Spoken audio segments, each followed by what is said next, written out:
What do you say, everybody? Hello and welcome to beautiful Forefront Field here in Avon, Ohio. It's Game 2 of the three-game series between the Florence Yalls and the Lake Erie Crushers. Welcome to the Frontier League Network, powered by HTN, as well as the Florence Yalls Radio Network. I'm your play-by-play broadcaster, Rory Tettemer, excited to join you here for Game 2. Florence off of a 6-2 win yesterday, where a lot of things went right for the Yalls. They were able to bounce back, move to 49-35. The Lake Erie Crushers 33-50. Florence just a win away from 50 wins on the season. Can you believe that? After two struggling seasons these last couple of years for Florence, they're just on the doorstep of 50 wins in a 102-game season. This is game number 85 and game 2 of the three-game series. The Yalls will send their starting pitcher Eli Magic in his return to Florence for the first time since a little less than halfway through 2025, and once again they'll be facing the left-handed pitcher Kobe Reeves just a week after Reeves was able to take down the Yalls in an 11-2 win back on Wednesday of last week. So a week, just a week difference here for Kobe Reeves. He enters with a 4-0 record, a 4.41 ERA. Eli Magic, all of these stats here with the Brockton Rocks, 2-6 with a 7.46 ERA. Magic, a tall lefty out of Cincinnati, Ohio, returns to his home team and hopefully can start to turn things around here on his season. I know he's excited to get back out there. I'm excited to see him out there, and Florence excited to have a tall lefty on the mound right now in a spot start. I know Florence is hoping to move him to the bullpen as you get towards that stretch run, but either way, we'll see what he has tonight, and maybe he can force a hand with a quality start here against Lake Erie. The Yalls were led yesterday by some early run support. They scored 6 runs within the first 4 innings. Cole Brandon led things off with a leadoff walk, stole second, came home to score on 2 wild pitches. In the very next inning, Brett Blomquist roped an RBI ground rule double to bring home Dylan Baker. Zade Richardson followed with a 2-run bloop single, and Hank Zeisler scored on a wild pitch as well. It was Brett Blomquist again in the 4th inning where he ripped another RBI double, that time scoring Kyle Harbison. Blomquist finished with 2 doubles, 2 RBIs in the ball game. Florence did not score again. Evan Webster on the other side of the ball was phenomenal. 7 innings, just 2-run baseball. Allowed 8 hits, but it didn't matter. He was able to keep runners off balance. He was able to get timely pickoffs. It was very good from Evan Webster and a great bounce back against these Lake Erie Crushers. He goes 7. They only needed 1 arm out of the bullpen. It was Aiden McAvoy. Walked his very first batter. After that, simply business. 6 straight strikeouts to end the ball game for McAvoy. He'll probably be the only pitcher not available out of the bullpen today for Florence. That's a 6-2 win for the Yalls. They kept pace in the Midwest wildcard standings, where they currently hold the number 2 spot. Have not been helped out by anyone. Evansville with a win over Washington yesterday, and Windy City with a late-night win against Schaumburg, a walk-off. Plus, they also won a morning game today against Schaumburg. So Windy City is on their tail trying to chase down. At this point, they're still looking at the Boomers instead of the Yalls, but with every win that Windy City has, Florence does have them creeping up on that wild card spot, so the Yalls have to keep winning to maintain that second wild card and make the playoffs for the first time since 2021. It is a interesting lineup for both teams, kind of flipping things around here for the Crushers. The Yalls will do something I have not seen them do in a while. It's 3 lefties in a row in their lineup. Let's take a look at both lineups here for Florence. It'll be Cole Brandon leading things off in center field, batting second, the second baseman, Brett Blomquist. In the 3 slot, the first baseman, Hank Zeisler, batting cleanup, the right fielder, Brendan Bobo. Batting 5th, the designated hitter today, Marcus Brodell. In the 6th slot, the third baseman, Garrett Broussard. Batting 7th, the left fielder, Milo Rushford. In the 8 hole will be the shortstop, Dylan Baker, and rounding out the catcher, Zach Beadle. All against the left-handed pitcher, Kobe Reeves. You'll see Brandon, Zeisler, Bobo, Brodell, and Rushford in the lineup. That's 5 lefties against the southpaw Reeves.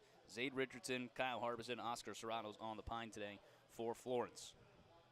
On the flip side for Lake Erie, they're going to go with 4 lefties and a switch hitter against Magic. Leading things off will be the lefty and left fielder Joe Redfield. Batting second, the right fielder Jerron Williams. In the 3 slot over at third base, Pavin Parks. Making his Lake Erie debut, the cleanup hitter and first baseman Braden Jobert.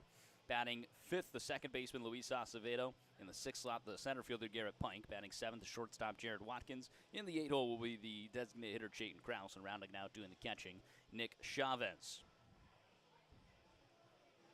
Florence sending Eli Magic to the mound for the first time since 2025. A Cincinnati native, a University of Dayton alum. Eli Magic, 6'7", now 210 pounds on the mound. Last season with Florence, a 3-1 record, a 7.09 ERA. That was 10 games, 7 starts, 39 third innings pitched. A lot of strikeouts, 37 Ks to just 14 walks. And he kept that going with Brockton. He was released from Florence. Brockton picked him up. He was 1-1 with a 3.82 ERA across 7 games, 5 starts. So it was 3 games less for Eli Magic, but just 2 innings less. 37 2/3 innings pitched, 33 Ks to 13 walks. You tell he was much more efficient with Brockton at the end of 2025. 2026 with Brockton starting this year, 2-6 with that 7.46 ERA across 17 games, 16 starts. 76 innings pitched, 61 Ks to 41 walks. The former Dayton Flyer across 4 seasons there, 69 games, 26 starts, a 6.05 ERA across 168 innings pitched. He had 156 Ks to 77 walks. Played some time in the draft league as well. Excited to have Eli Magic, the Cincinnati native, back on the mound for his home team, Florence Yalls. Taking a look at the standings across the board here in the Frontier League. We are at that time of the year where you're scoreboard watching. You're taking a look at all these wild card and divisional races. Starting in the Atlantic North, Quebec with a massive lead over the Atlantic North. They got a 10-game lead over Ottawa. On the East, it's tied now after a win for the Boulders yesterday against New Jersey. They're tied at the top, 44-40 for the Jackals, 45-41 for the Boulders. For the Midwest Central, the Florence Yalls division, Evansville is 5 games back of Washington. Florence 6.5 back of Washington, but Washington 56-29 on a 3-game losing streak. The Otters about a game and a half ahead in the Midwest Central standings of Florence, trying to keep that narrow as Florence, does play Evansville coming up in this series on the weekend. And then over in the Midwest West, still a 5-game lead in the division. Actually now probably 4 games for Schaumburg over Windy City after this morning's affair where Windy City was able to take home a 6-0 shutout win over the Boomers. Behind them, 10 games back, would be the not Lake Erie Crushers, Gateway Grizzlies, followed by the Joliet Slammers and Mississippi Mud Monsters. That's around the league here, the Frontier League. Doesn't matter. Still got to just focus on every game here for Florence. It's my job to worry about all the other races happening around the league. Florence, again, on the doorstep of a 50-win season. Can assume they're going to get there at one point. A lot of games left. But would be pretty amazing to do it August 19th, get to 50 games. After a season last year where Florence just struggled the entire way through. Not a game over 500. They've been a season best 15 games over 500. Right now 14. Trying to get back up to that number, and they're going to rely on Eli Magic. Just finished up his bullpen outing. A lot of claps behind him. Try and get a early series win in the middle game over the Lake Erie Crushers. Florence evens up the series against Lake Erie. 3-3 now on the season. The Yalls overall against the Midwest Conference, they're 40-32, 9-3 against the Atlantic for a 49-35 record. On the road, they're trying to even that number up. 20-22 on the road this season, 29-13 at home. The Lake Erie Crushers are heading out to the field. We're getting ready for our national anthem here at Forefront Field. Some exciting Florence Yalls baseball is coming up on the Frontier League Network, powered by HDN. Don't go anywhere. We'll be right back.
Lovely, lovely rendition of our national anthem. We're ready for first pitch here at Forefront Field in lovely Avon, Ohio.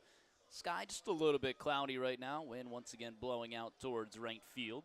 Sun was out a little earlier today. It's once again a beautiful day for some baseball. Not too hot. Obviously not raining. Always a good recipe for some great baseball. Leading things off for Florence will be Cole Brandon, Brett Blomquist, and Hank Zeisler against the southpaw Kobe Reeves. Kobe Reeves, just a couple of weeks ago, actually just a week ago, faced this Florence team, held them to 2 runs. 5 innings pitched, 5 hits, 2 walks and 2 Ks, 83 pitches so far in this season. 4-0 with a save. 4.41 ERA, 34 2/3 innings pitched, 21 walks to 27 strikeouts.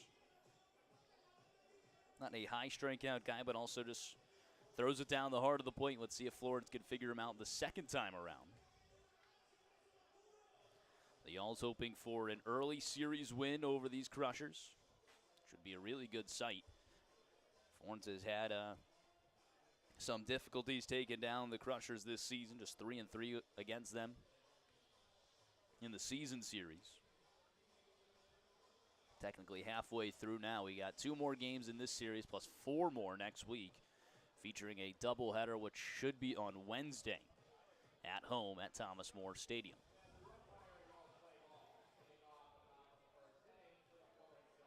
The Y'alls faced a lefty yesterday in Jack Eisenbarger.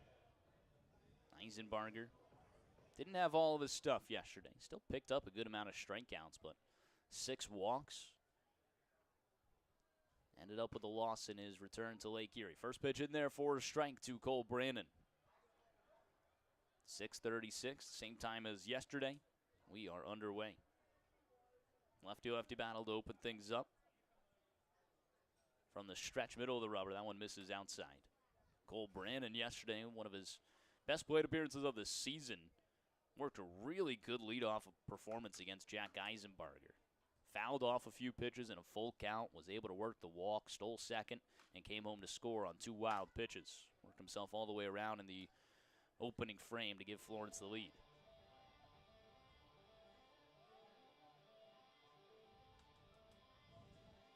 Fouled that one away. He's 1-2 now. Sergeant Bilko tuning in early, said, "Let's go, Y'alls." Kids are having fun running out on the field. They always do. They always usually do.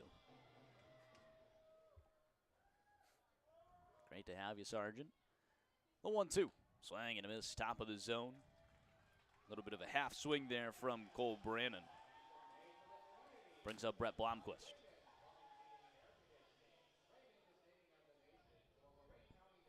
Blomquist has been red hot at the plate as of late.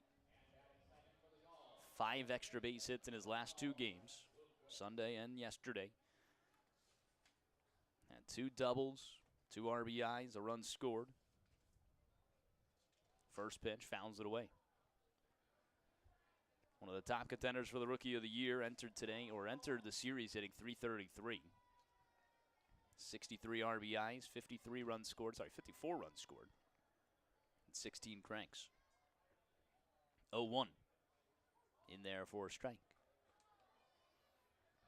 At top of the zone, off speed. Early pitch here from Kobe Reeves.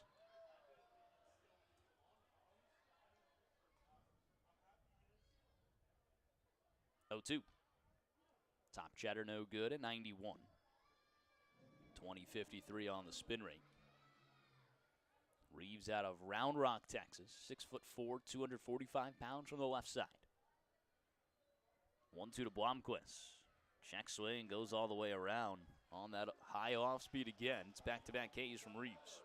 Already matched his amount of strikeouts from his last time facing Florence, the first 2 batters he faced.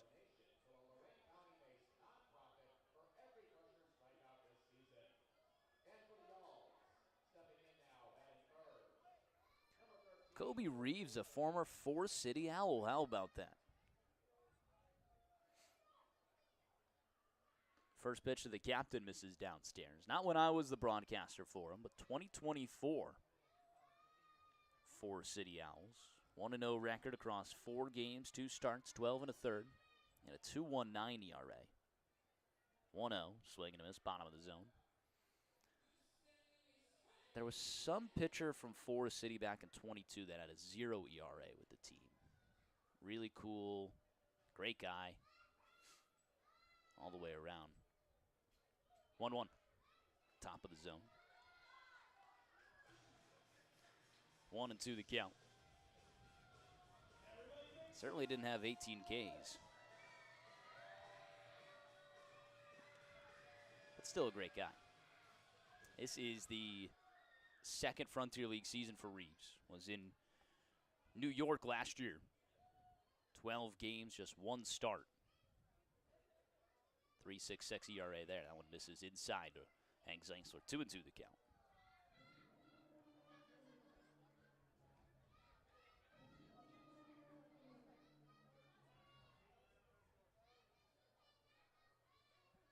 Two-two pitch. Off speed upstairs, no good.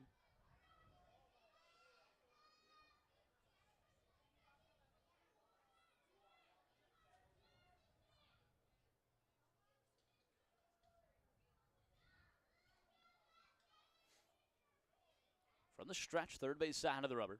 Called time at the plate. It's going to actually be a pitch clock violation in favor of Florence. That works a walk for Hank Zeisler. How about that?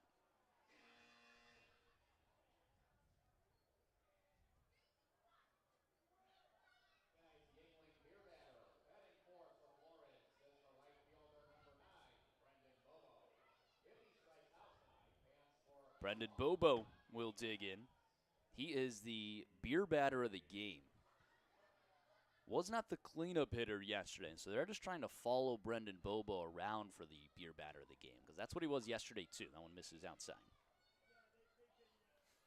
Bobo moves up to the cleanup spot. For Florence, it's anytime the seventh player in the order comes up.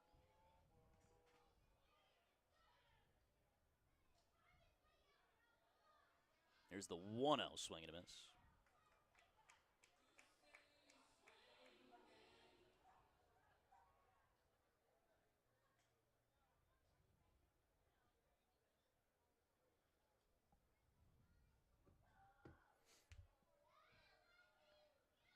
The 1-1. Bobo skies it out towards left field. Redfield barely has to move. He makes the grab to end the inning. Florence gets a walk from Hank Zeisler, but can't do anything against Reeves. We head to the bottom of the first. Crushers get their first crack when we return on the Frontier League Network, powered by HTN.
Bottom of the first inning, always brought to you by Heritage Bank. At Heritage Bank, we believe your money should work as hard as you do. Proudly local, fiercely dependable. That's the Heritage difference. Visit heritagebank.com to find a branch near you today. Eli Majic returns to the Florence Yalls. Spent the beginning of last year with Florence. Yalls did a lot to try and acquire him this year. They were finally able to get the deal done at the trade deadline.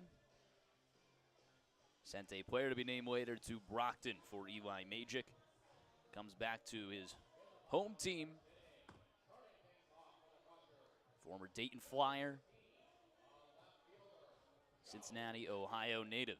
Eli Magic will face Joe Renfield, returning to Florence. Eli Magic, first time in the Kentucky Reds, though. He said he liked those a lot when he was seeing Florence wear them at Brockton just a couple weeks ago. Wind up first pitch. Top of the zone in there for a strike. Magic so far this season, 2-6 with a 7.46 ERA. 17 games, 16 starts. 76 innings pitched, 61 Ks to 41 walks. 0-1, swing and a miss out in front of the off speed. Magic, his last time wearing a Florence Y'alls jersey, one of the best outings of the season for Florence, picked up 9 Ks against Evansville.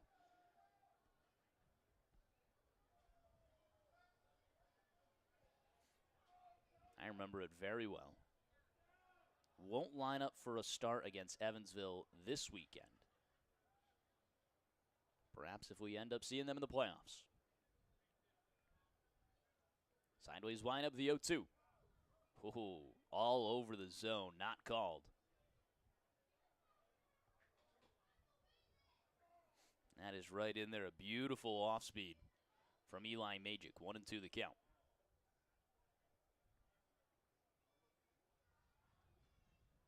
Kick the 1-2 pitch.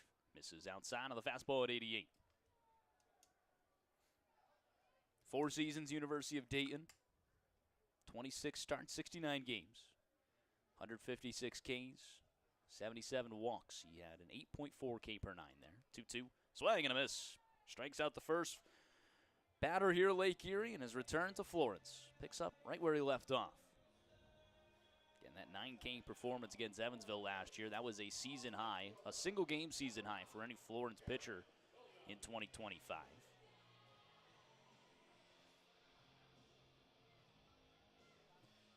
Jerron Williams will step in. Williams, a good day yesterday. Picked up a couple of hits against Evan Webster.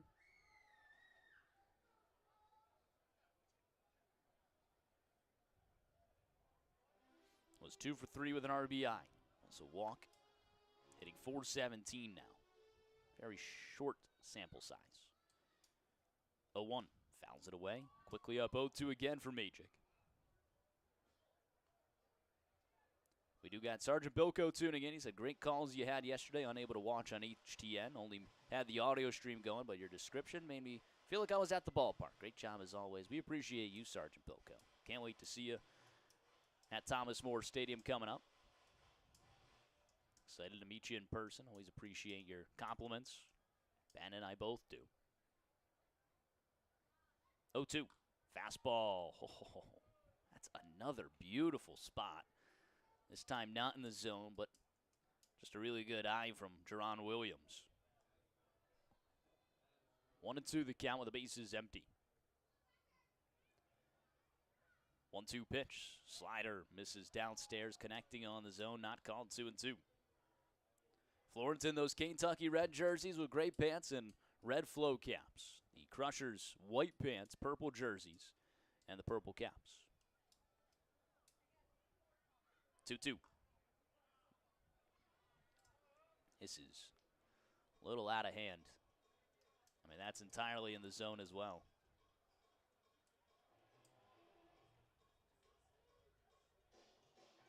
Full count.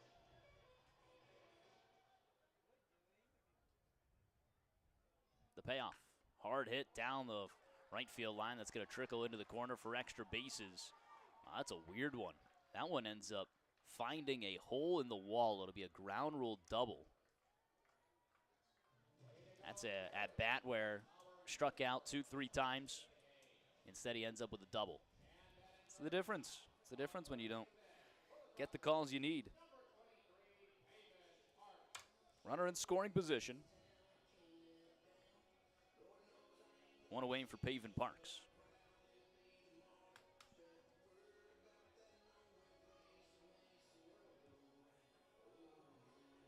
Lefty-lefty battle here. Another good spot there from Magic. I mean, that's just outside, top of the zone. Williams just able to get there.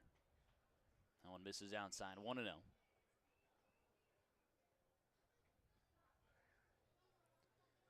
Sergeant Bilko going to be there starting Tuesday evening. Should be a good week of Florence Y'all's baseball next week. Runner takes off second to third. Pitch in there for a strike. Throw down. Tag applied. Is in time. Zach Beadle wipes the bases clean. Jerron Williams caught stealing third. It's an interesting choice there from Williams. Unless you really wanted to set yourself up for a sacrifice fly situation. If you figure you got wheels, you're going to score on a single.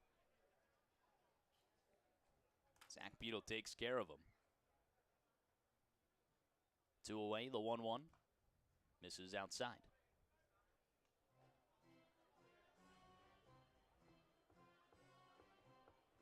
Pavin Parks provides the pop here for Lake Erie. He's got 18 cranks on the season. That's a team high.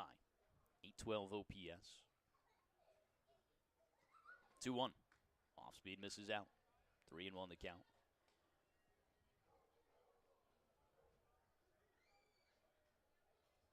Magic, once he left Florence in 25, went over to Brockton, 1-1 record, a 3.82 ERA.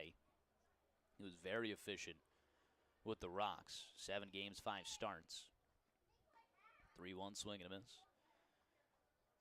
Just an inning and 2/3 less than what he had in Florence. In 3 less games, he had 33 Ks to 13 walks. Throughout his whole career, he's been almost double the amount of strikeouts versus his walks, which is always a good sign. Payoff to Parks. Called. Strike 3, top of the zone. Florence gets the call there. 2 Ks in the outing from Magic, an unconventional 1-2-3. We head to the top of 2, scoreless at Forefront Field when we return on the Frontier League Network, powered by HTN.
Top half of the second inning always brings us a look at our umpire intro, brought to you by Pella Window and Door.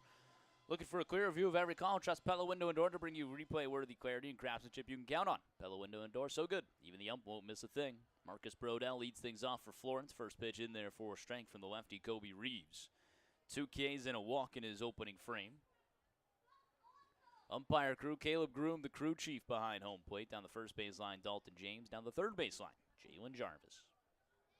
0-1. Ground ball right back to the pitcher. Reeves fielded on one hop. Runs a few feet over to first, and an underhand toss is in time.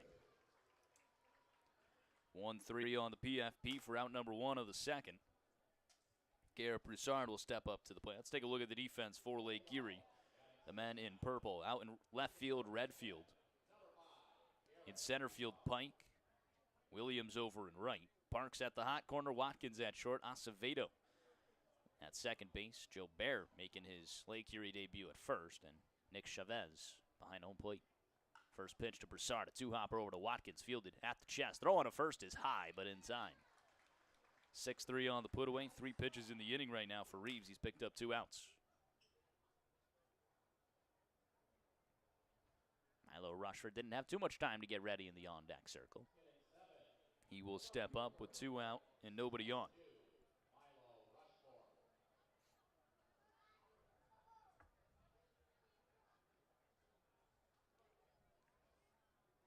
Rushford yesterday 1 for 3 with a walk and a K. Hitting .258 on the season. Good on base percentage though, .401, .434 slugging.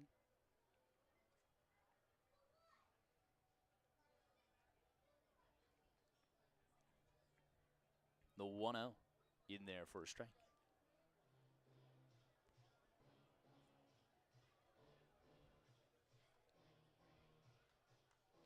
1-1 the count. Sun not shining down on the field. Like I said, it's some overcast skies here. Forefront field. 1-1. Upstairs no good. But it is still a great day for some baseball. The weather just, feels amazing. It's a complete difference than what we've been experiencing the last few weeks. Obviously a lot of rain, but still some humidity in Florence. Seemed like a lot of rain on the Atlantic trip. That one misses downstairs, 3-1. Here it's just been perfect.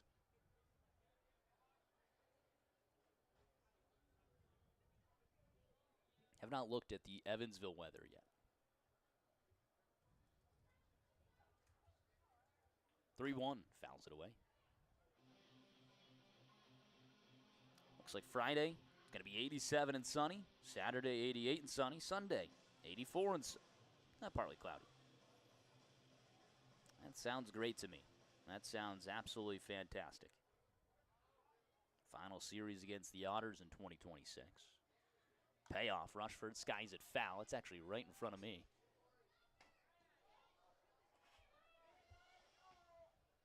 Close, but no cigar.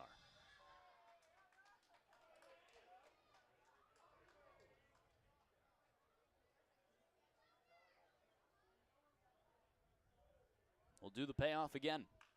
Rushford fouls it away down the first base line.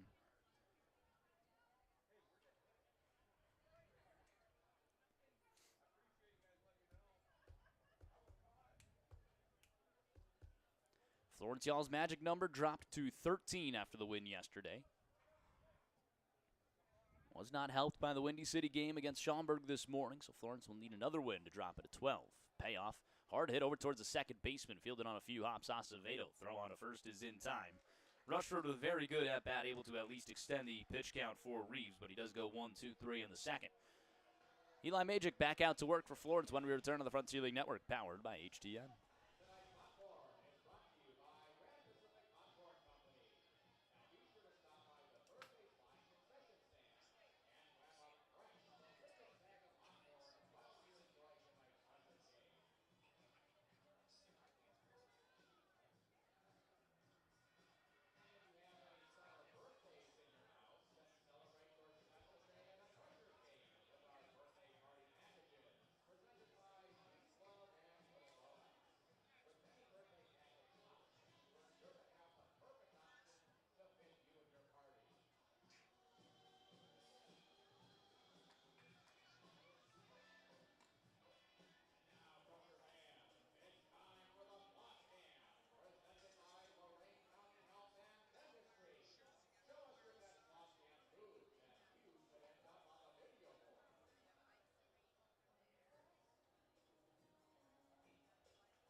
Bottom of the second, always look at our Thomas More scoreboard. The scoreboard partner, Thomas More University. There you'll be able to take your life and your career as far as you want it to go.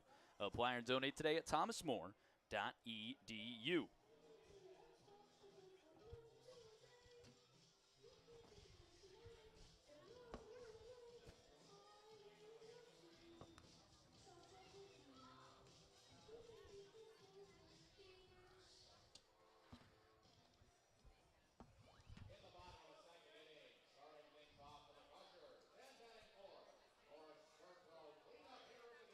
0-0 on our Thomas More scoreboard. Sorry, had to get the crown mic a little better there. It's an unconventional 1-2-3 for Magic in the first inning. Picked up 2 Ks, allowed a double, but that runner was caught stealing from Zach Beadle. Faced the cleanup man, that is Braden Joe Bear, recently acquired from the Tri-City Valley Cats. Joe Bear, out of Louisiana, part of the Valley Cats' slew of releases there at the deadline. Really just put a lot of players on waivers, wanted to see who other teams were interested in, worked out some deals, and released everybody else. 0-1, hard hit over towards right field. That's in for a base hit. Leadoff single for Joe Bear. Speaking with one of the Lake Erie Crushers. One of the Lake Erie Crusher broadcasters, he was saying Joe Bear is going to be their best hitter pretty much immediately. Danny Halbrin asking about the magic number, saying I thought it was 12 after the win last night. No, I thought it was as well, but according to other sources in the Frontier League, they have us all at 13. Swing and a miss.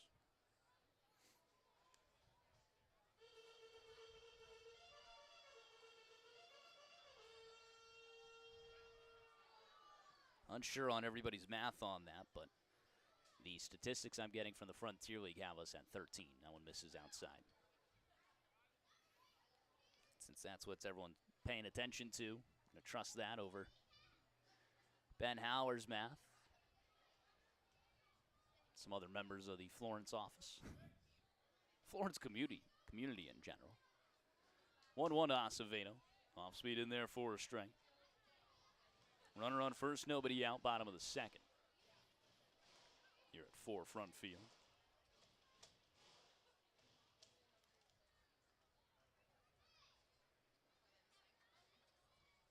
One, two. This is down.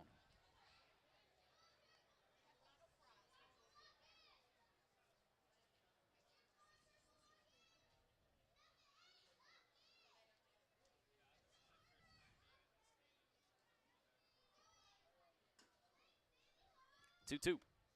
This is outside. No, I have not done any math on this. I can. There's got to be some, saying Ben might have done some bad math. That's that University of Indiana math, Danny. That Hoosier math. That one misses inside. A full count walk. Runners first and second, nobody out.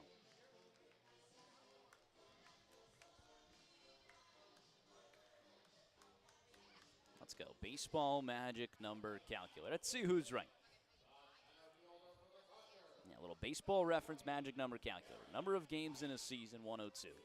Number of wins by the leading team, we have 49. Number of losses by the trailing team would be, I'm going to say that's over Windy City. Or am I doing this? What I wouldn't put in Washington's. No, we want to see Windy City's one. Let's calculate that first. So Windy City, after today's win, they're 44 and 41. So it'd be 44. Well, that's just not helpful. How about a number that no one spoke about at 10? 0-1 misses outside. Throw down to second, a little back pick, not in time. Bang, bang play. Really nice throw from Beadle. 1-1 the count.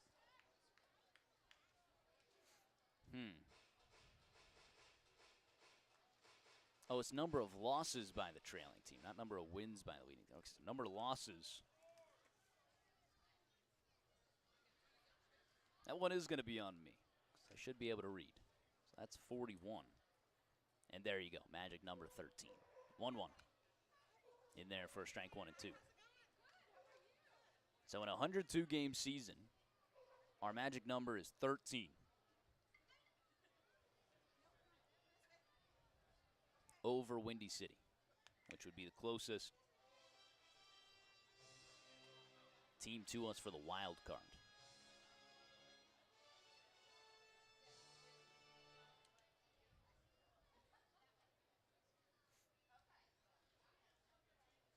It's a 1-2 count, nobody out, runners first and second. 1-2 pitch, swing and a miss. Eli Magic, another strikeout, his third of the day. Big time spot and a good rebound after a single and a walk to open up the frame.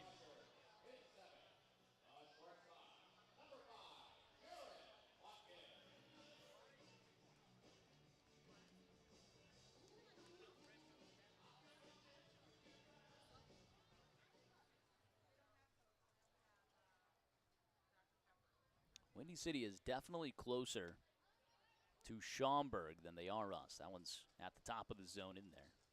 0-1 to Jared Watkins. Little double play here wouldn't be so bad. The only team that's clinched is Quebec. They did so last night. 0-1, hard hit into left center field. It's going to drop it for a base hit into the gap. Cole Brandon able to pick it up. Coming home to score is Joe Bear. That's an RBI single from Watkins. Tag on over at first. They caught him in between first and second. A really good heads-up play from Florence. It ends up an RBI single for Jared Watkins, but he gets caught between first and second with just too hard of a turn for out number 2. Acevedo all the way over to third. Joe Bear in to score. It's 1-0 Lake Erie. Wow. Jared Watkins on his 300th Crushers hit. Probably wishes he was able to stay on base to celebrate that.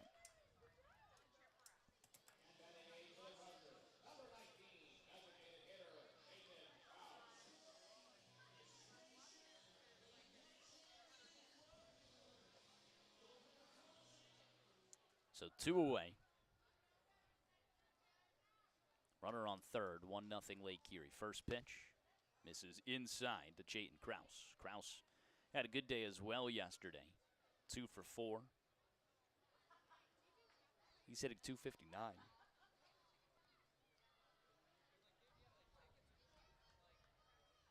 1-0. Pops it up, foul territory. Over there is Zeisler. He's not able to get there as it bounces off the netting.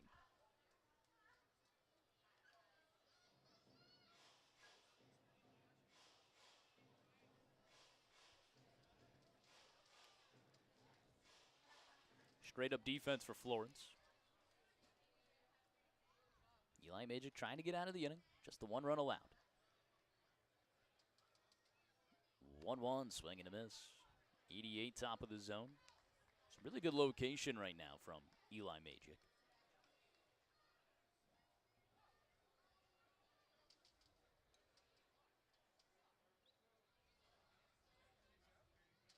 The 1-2. Off speed outside. I'm a big fan of having Magic back, also because it's just another golfer for Florence. And the guy you can go have a nice round of golf with.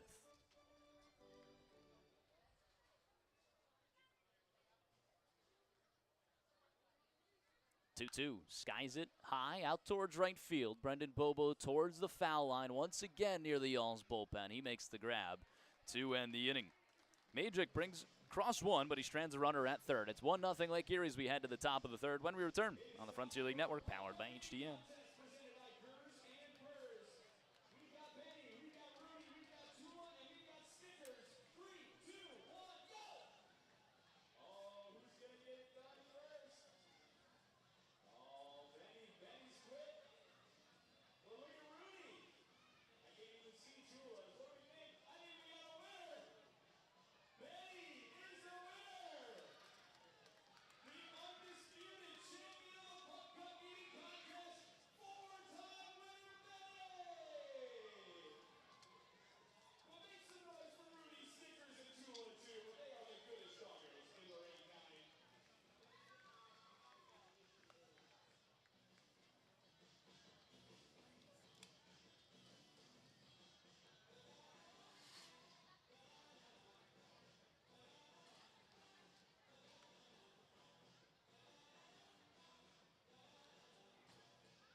Top of the third, it's time for Tettemer Trivia. Always brought to you by the Roar Agency, located in all 50 states across the nation. Feel the Roar difference with Roar Insurance. Visit us today at roarins.com.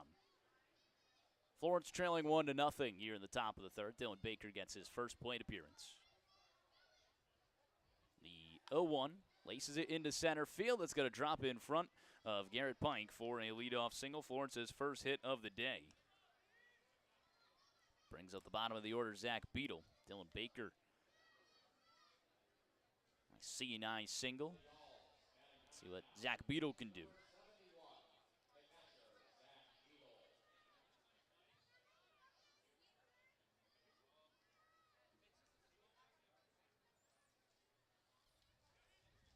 Beadle gets his first start of the series. Kyle Harbison yesterday. Beadle also his first action since being lifted from the game on Sunday.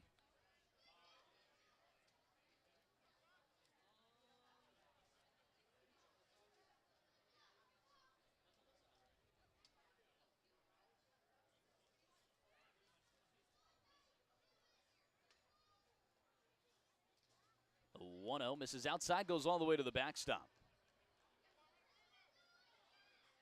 A wild pitch will get Dylan Baker over to second.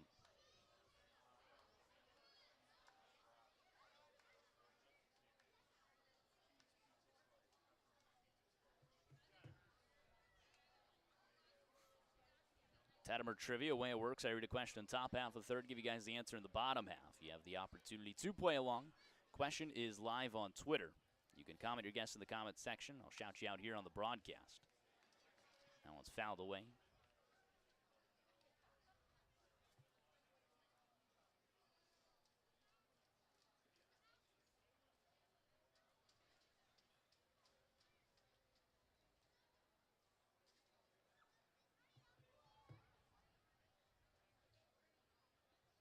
Two one, swing and a miss, 2-2. My question of the day. Now let's just imagine this is the time I wrote it, so let's just imagine all of it still leads true. Question of the day, Yordan Alvarez leads the AL outright in hits, runs, home runs, and RBIs this season. Who was the last player to finish a season leading the league outright in those four categories? Swing and a miss to Zach Beadle, first down of the inning, third K of the day. Again, Yordan Alvarez leads the AL outright in hits, runs, home runs, and RBIs this season. Who was the last player to finish a season leading a league, could be AL or NL, outright in those four categories? My hint, it's a Hall of Fame second baseman.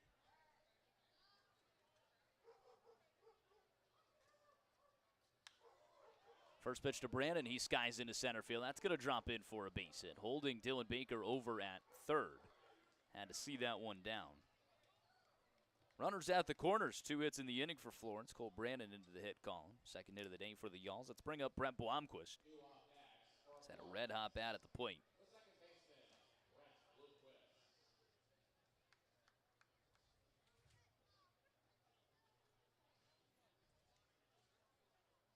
So again, I said this at the time I wrote it. He had led the league in all four of those categories. Still does lead in 2. Yandy Diaz has a few more hits over him, as Miguel Vargas has a few more runs. Either way, it's still a conversation you'll be talking about.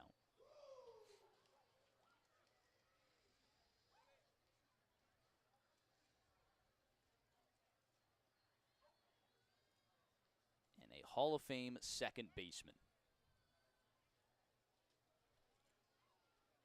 Should narrow it down decently. Pickoff attempt over at first. Nothing going. 0-1 the count to Blomquist. 2 RBI doubles yesterday. The season that Yordan Alvarez is putting on is historic, without a doubt. Does lead the AL in OPS. That one skied out towards right field. Williams circling. It should be deep for a sacrifice fly. Tagging from third is Dylan Baker. Throw coming to the plate. It's up the line and not in time. Dylan Baker with a nice dive to avoid the tag, and a sacrifice fly for Brent Blomquist. Florence ties this game up at 1 in the third. Leadoff single from Baker, moved over to second on a wild pitch. Able to move on to third on a single from Brandon. The Yalls use some Situational baseball, sacrifice fly to right field, all you needed.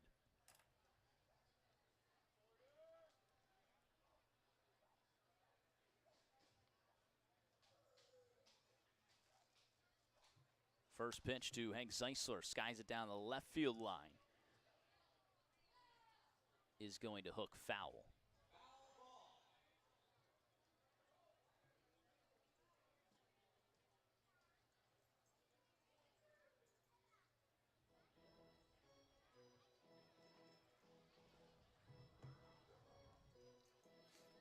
Just want to see some good second basemen come across from you guys. Pickoff attempt again, nothing going. This game's tied up at 1. Oh, Sergeant Bilko asking, so it's hits, home runs, RBIs, and runs scored. Leading the league in those. The time I wrote up the question. 0-1, fouls it away. Again, sometimes I write up all these questions. They go into my vault on Twitter. And then, I'll have something historic happen, like Joshua Baez hit 3 home runs. I got to switch up my day's question. Yeah, so the last person to lead a league in hits, home runs, RBIs, and runs scored was a Hall of Fame second baseman. Yordan Alvarez trying to do it in 2026. Well on his way to the American League MVP.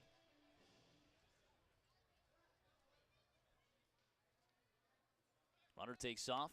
Pitch misses upstairs. Throw down to second. Not in time.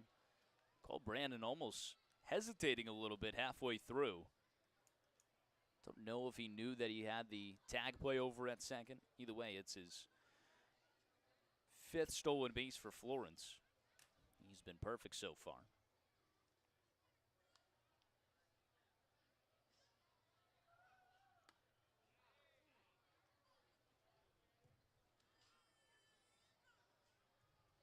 Two and two the count to Zeisler.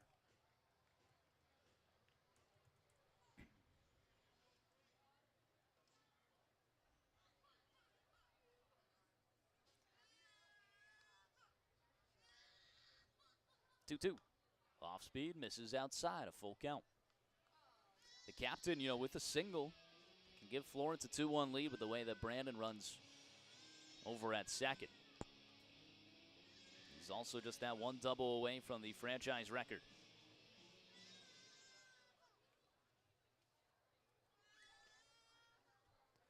The payoff.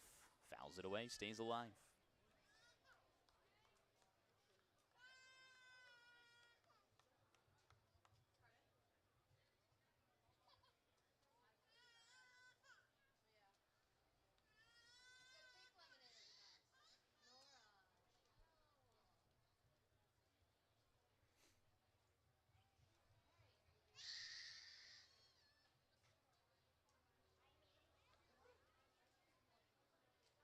Here's the payoff. Misses outside. What an at-bat there from the captain. Works himself a walk. That's the 3rd base runner of the inning for Florence. They have 1st and 2nd with 2 away now for Brendan Bobo. Standing in now for Florence, number 3, the right fielder, Brendan Bobo, tonight's Yuengling beer banner. Now remember, if he strikes out tonight, fans score half off on white grass. Sergeant Bilko has his guess in.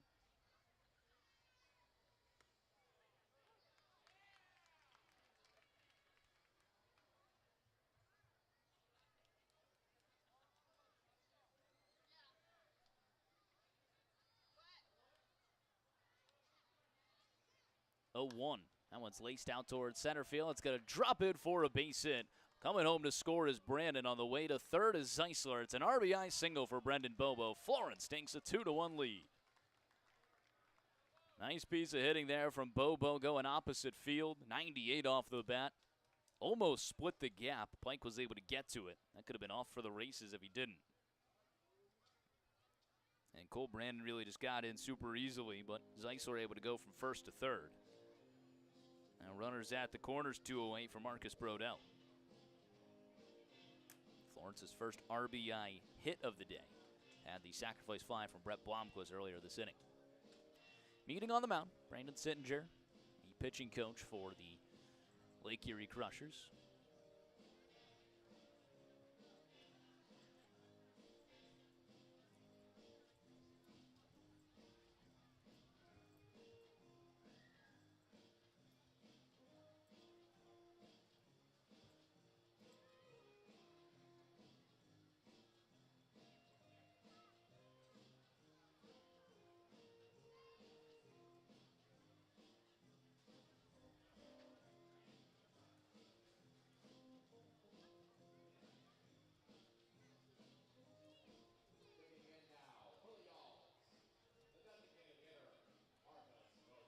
Marcus Brodell grounded out to the pitcher his last time up.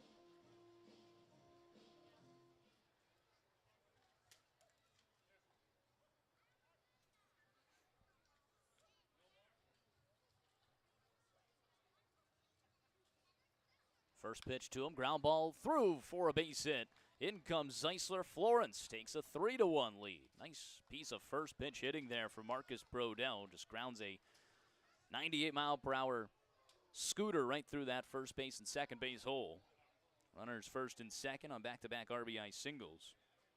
Florence with that 3-1 lead here in the third. Zeisler worked the walk. That is his career 180th walk. The run score is number 251, but even more importantly, on the season, it's his 81st. He is 2 away from the single-season runs scored record. Should definitely be getting to that. He'll be 11 hits away from the hit record. I assume he gets to that as well. 0-1.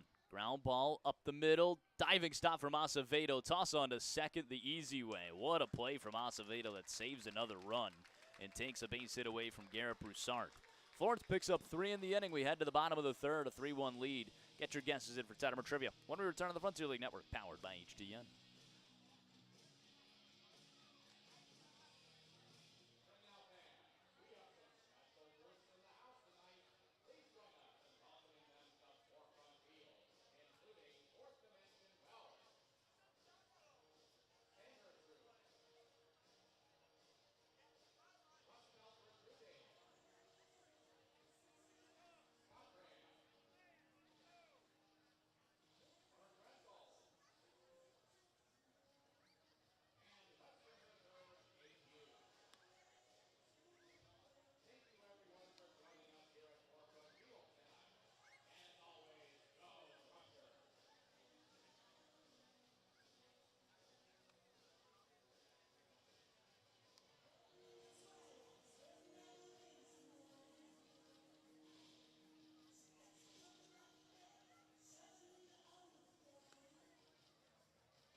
Bottom of the third, Florence with a 3-1 lead. Eli Majik back out to work.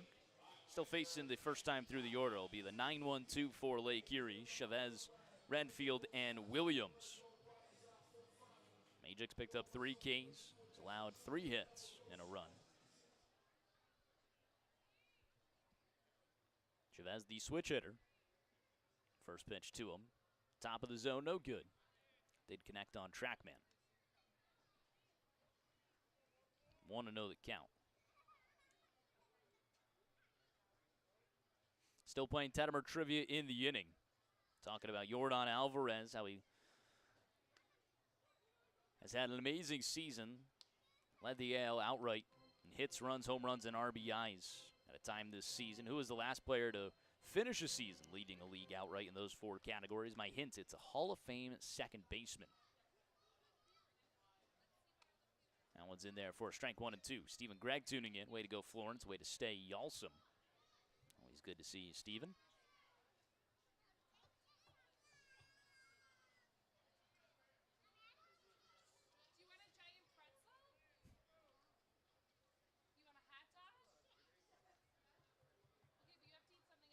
Sideways windup from Magic.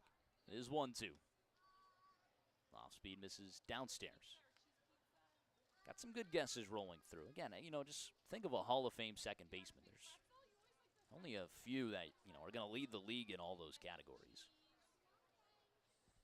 To give you another hint, I would try and narrow in on some of the... We've talked about him before. The GOAT second baseman.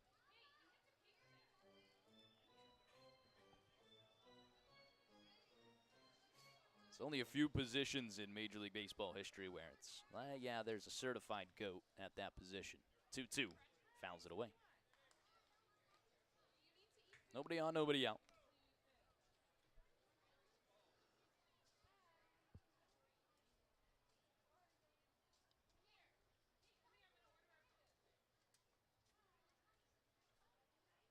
Magic again, delivers the 2-2.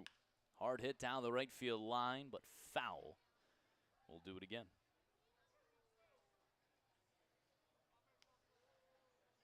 Start reading guesses with one away. Give you guys the answer with 2 outs. It's definitely a road question where you don't have all the interaction of at home. Ben Howard able to guess. 2-2.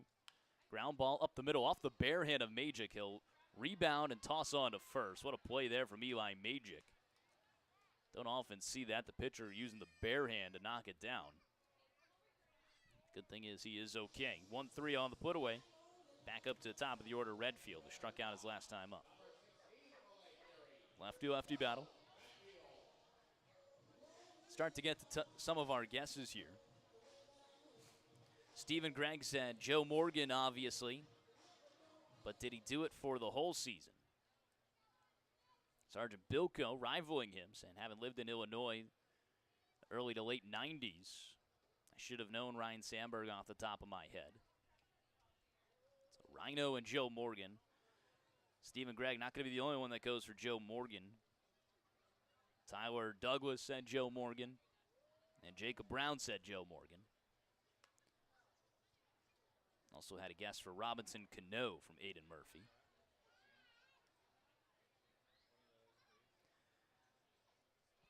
Cam Beatty said Chase Utley. And Lou DeVolio said Craig Biggio. So Joe Morgan, Ryan Sandberg, Robinson Cano, Chase Utley, and Craig Biggio. 3-0 to Redfield. Fastball upstairs. That's a 4-pitch walk from Magic, his second walk of the day. 1 out runner aboard, and some wheels as well.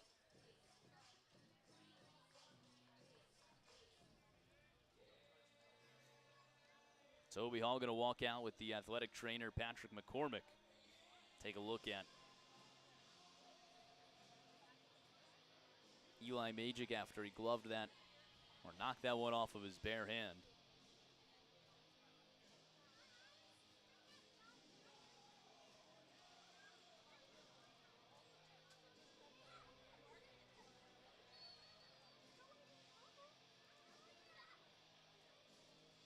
And it's a Hall of Fame second baseman that we're looking for. I'm saying the GOAT. Ryan Sandberg and Joe Morgan are probably the ones that fit into that category. Not so much Chase Utley or Robinson Cano. Of course, Chase Utley's not even in the Hall of Fame yet. Neither is Cano.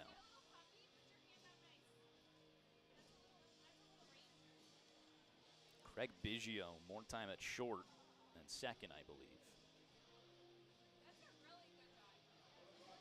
So that's what Cam Beatty was saying.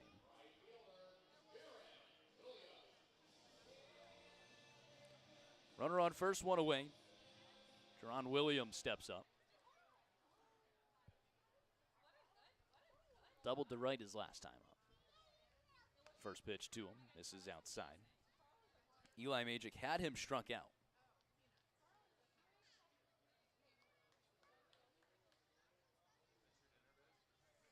Did not get the call. 2 times. A 1-0. Top of the zone in there.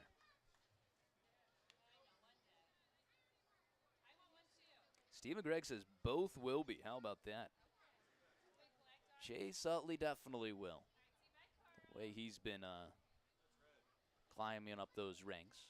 I don't think Robinson Cano has entered the ballot yet. I'm sure he will be. Had a long career, good peak.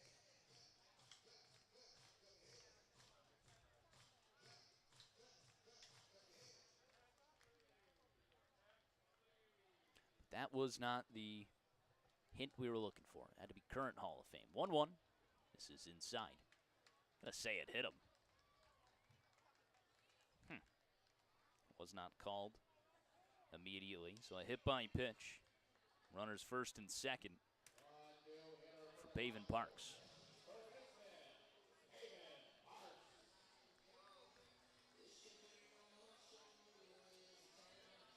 Got a dog in the ballpark here. Couple of dogs. Wednesday bark in the park for them? Look at this. Yeah, a lot of dogs here. First pitch to Parks. Fouls it away over to the Y'alls dugout. Still looking for our second out.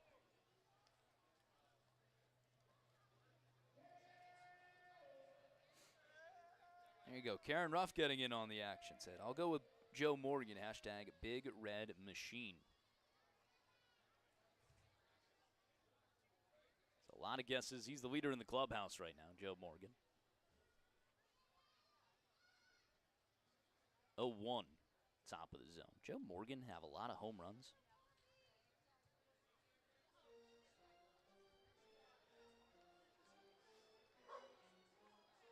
At a time, yeah, he was putting up plus 20, 25 plus numbers.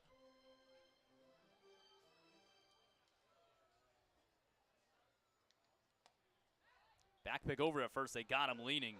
Absolutely there from Zach Beadle. Really nice back pick to put away Jaron Williams for the second out of the inning. 2-1 the count. That's another one raced off the base pass, and now he's going to force us into a mid-AB 2 outs. Got to read the Tettemer trivia answer. So Joe Morgan and Ryan Sandberg, really the only guesses. I mean, Craig Biggio, I believe Hall of Fame, but not over at second. 2-1 to Parks. Bounces and goes all the way to the backstop. On the way to third is Joe Redfield.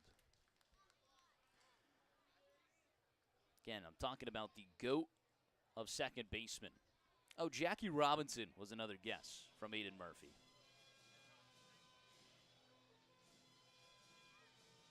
So enter Jackie Robinson into that as well. I can tell you we don't have any correct answer in the chat.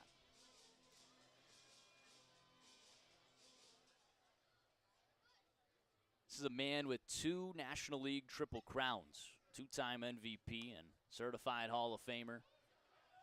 Spent some time with the St. Louis Cardinals for the majority of his career, with the New York Giants, the Boston Braves, the Chicago Cubs for 3 years, and St. Louis Browns for 4. Man we're looking for is none other than Rogers Hornsby, who did it back in 1922 when he led the National League in hits, runs, home runs, and RBIs.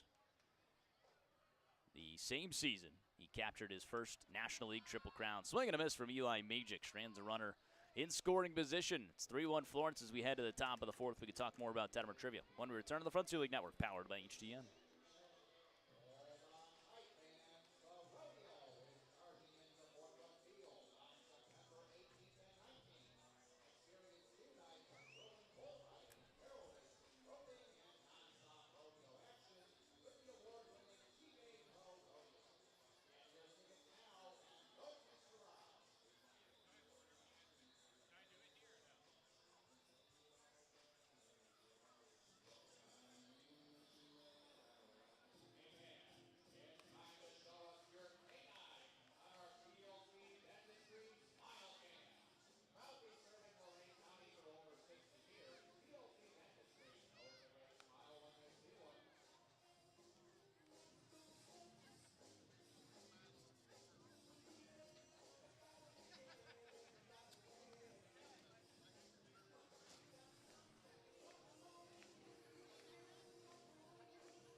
Top of the fourth, Florence with a 3-1 lead over the Lake Erie Crushers. Milo Rushford will start things off for the Yalls, followed by Dylan Baker and Zach Beadle. First pitch he sees, skies it out toward shallow right field. It's actually going to stay in the infield. Acevedo makes the grab for out number one. One pitch, one away. Florence extending the length here of Kobe Reeves. Really put a good third inning against him. A lot of base runners. 4 hits in the inning, pushing across 3 runs. Just had our Tettemer trivia. Answer was Roger Hornsby. Nobody was able to get that. Let's take a look at the numbers through and through. Rogers Hornsby, the greatest second baseman of all time, I think without a debate. I mean, 2-time Triple Crown doesn't happen often. Career .358 hitter. 301 homers, ground ball left side, fielded by Parks, swallowed up, throw across the diamond is scooped up and in time from Dylan Baker. Retire him, 5-3 on the put away. Brings up Zach Beadle with 2 outs. Rogers Hornsby, just led the league in numerous categories. If you just go take a look at his reference, baseball reference, it's incredible. It's a lot of bolded ones, which always means lead the league. It's amazing. Now, if you go over to Joe Morgan led the league in runs and walks majority of the time. Never led in hits, home runs, or RBIs. 3 of the categories we were looking for. Good on-base guy. Led the league in on-base percentage 4 times. Had a really good 1976 season where he won MVP. 01 in there. And then Ryan Sandberg never led the league in RBIs. Led the league in homers once with 40 in 1990. Led the league in runs scored 3 times, but never in hits as well. And both of those are on the list of top 10. All misses outside. But don't compare to Rogers Hornsby.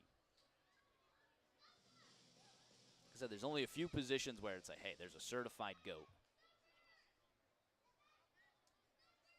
Third base and second base, certainly one of those. Swing and a miss. 1-2-3 inning for Florence, heading to the bottom of the fourth. Quick break there from Eli Majic. We'll be right back on the Florence Yalls Radio Network.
Bottom of the fourth, it's 3-1 Florence. Eli Majic didn't get too much time on the pine there.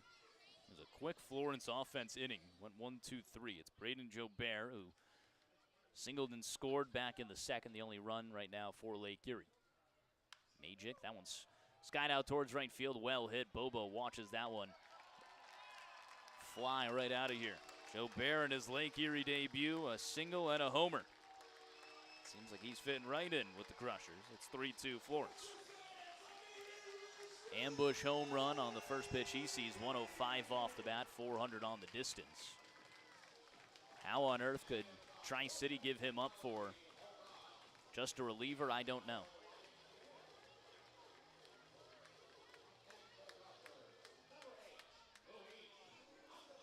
That was a bizarre trade. Joe Bear's an animal. First pitch to Luis Acevedo misses outside. So 3-2, Joe Bear's provided the offense in both runs right now for Lake Erie. Acevedo worked a walk his last time up. The 1-0.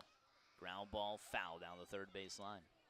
Looking back at the game yesterday, it was the final strikeout from Aiden McAvoy. I believe it was against Acevedo. I did not realize how animated Acevedo was at the plate. He should have been tossed.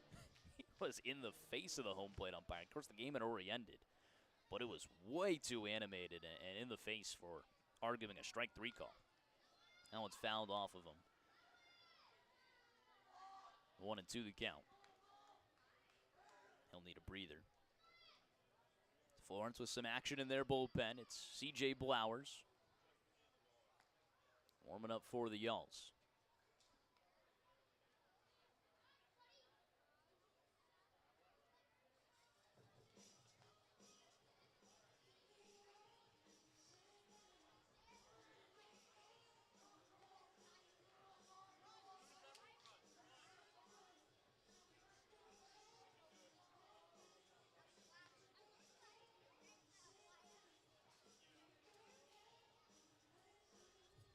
Summer nights. Watching some Florence Yalls baseball. Doesn't get better.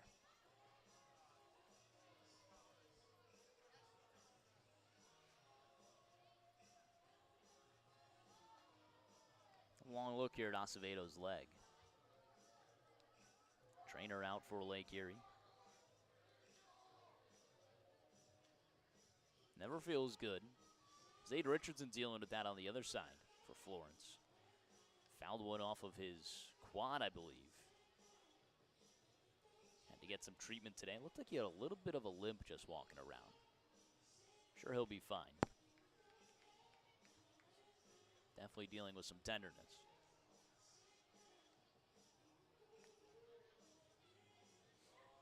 When Blowers comes in, Florence will have thrown their 4th lefty of the series. They would have thrown all lefties as it stands. 1-2. Misses downstairs. 2-2 on the off speed. Acevedo 1 for 4 yesterday with a K. Sitting 263 on the season. Joe Morgan won back-to-back MVPs. That is correct.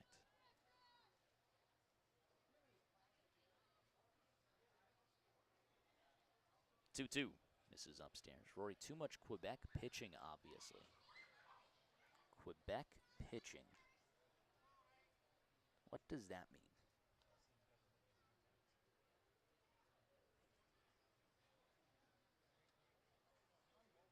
Payoff misses upstairs. Nobody out in the inning. That's the 3rd walk issued from Magic. Runner on first now marks the tying run here in the bottom of the 4th. 3-2 Yalls.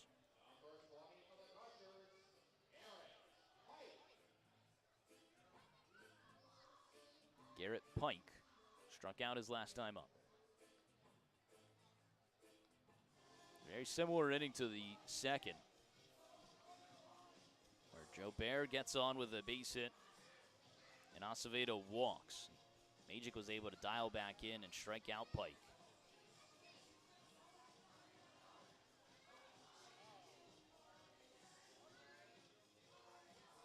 Toby Hall going to talk to Magic.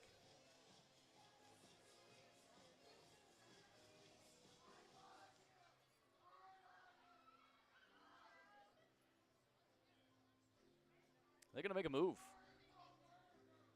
C.J. Blowers coming in for Florence with a runner on first. They head to the pen, just 3 innings for Magic. Picks up 4 Ks, allows 2 runs on 4 hits. When we return on the Frontier League Network, powered by HDN.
Lee's Famous Recipe Chicken pitching change with a new wing coming into the game. You can pick up the best wings in the tri-state area. Lee's Famous Recipe Chicken, always fresh and never frozen. C.J. Blowers in for Eli Magic with a runner on first and nobody out. Lake Erie trying to tie this game up at 3. Florence with a 3-2 lead. First pitch in there for a strike. Garrett Pike is the batter. Magic an unofficial line, 3 innings pitch, 4 hits, 2 runs, 3 walks, and 4 Ks in his return to the Florence pitching staff.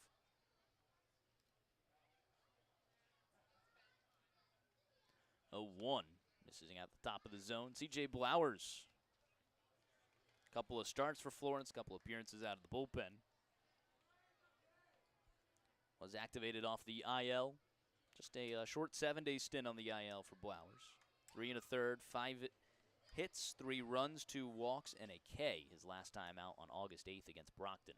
1-1, swing and a miss. We know the talent that Blowers has. Last season with Joliet, a Frontier League All-Star. 17 starts, 2.71 ERA. Not a deadline acquisition, but an acquisition for Florence midway through the season to shore up their pitching staff. The 1-2 fouls it away. Trying to work him into the bullpen as well. Gonna have him, Magic, Gerard, all be, long relief guys in a playoff race. Flowers the stretch. Is 1-2. Check swing. Goes all the way around. Called at the plate. He picks up. That's ridiculous. They pointed at the bat on the call. I'm going to say it's a ball. 2-2.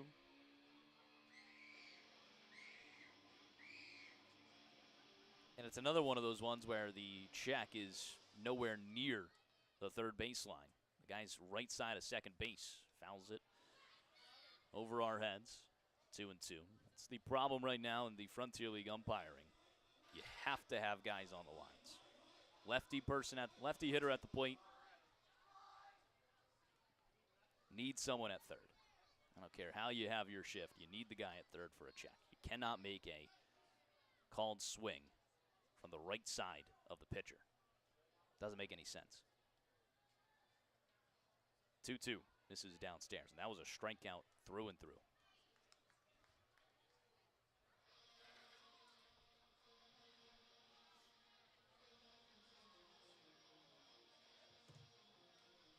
Now a full count with nobody out.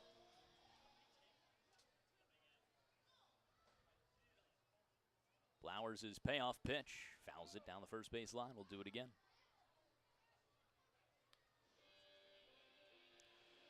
Florence right now, if you look at their starting rotation, you have Evan Webster, Yannicker Villalobos, Nathan Lawson, and Ryan Fury.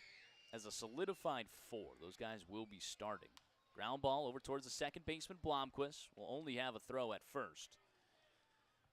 4-3 on the put away at Pike. That moves Acevedo into scoring position with 1 away. That 5th slot is really up for debate.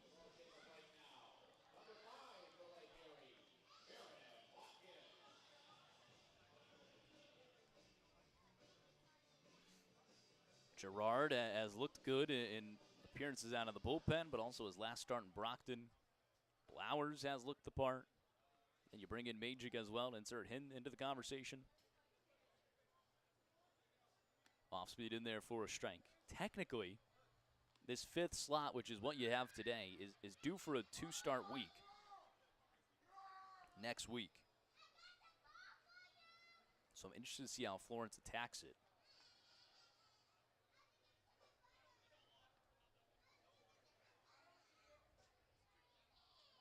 0-1. Check swing all the way around. 0-2. The way Florence lines up the rest of the week here, they'll have Lawson tomorrow. Then they go Ryan Fury Friday in Evansville, Villalobos on Saturday, and Webster on Sunday.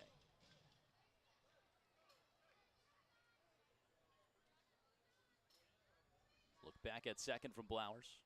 Is 0-2. Swing and a miss. Top of the zone. Gets him on the high cheddar. C.J. Blowers with a nice spot there. His first K and second out here in the fourth. Brings up Jaden Krause, who flied out to right.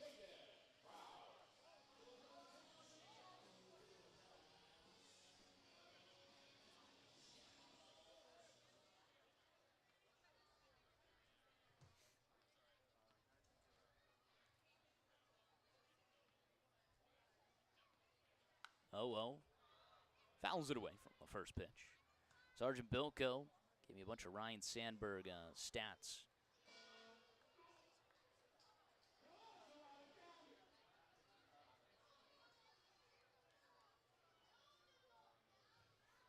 In 1990, he led the NL with 40 homers and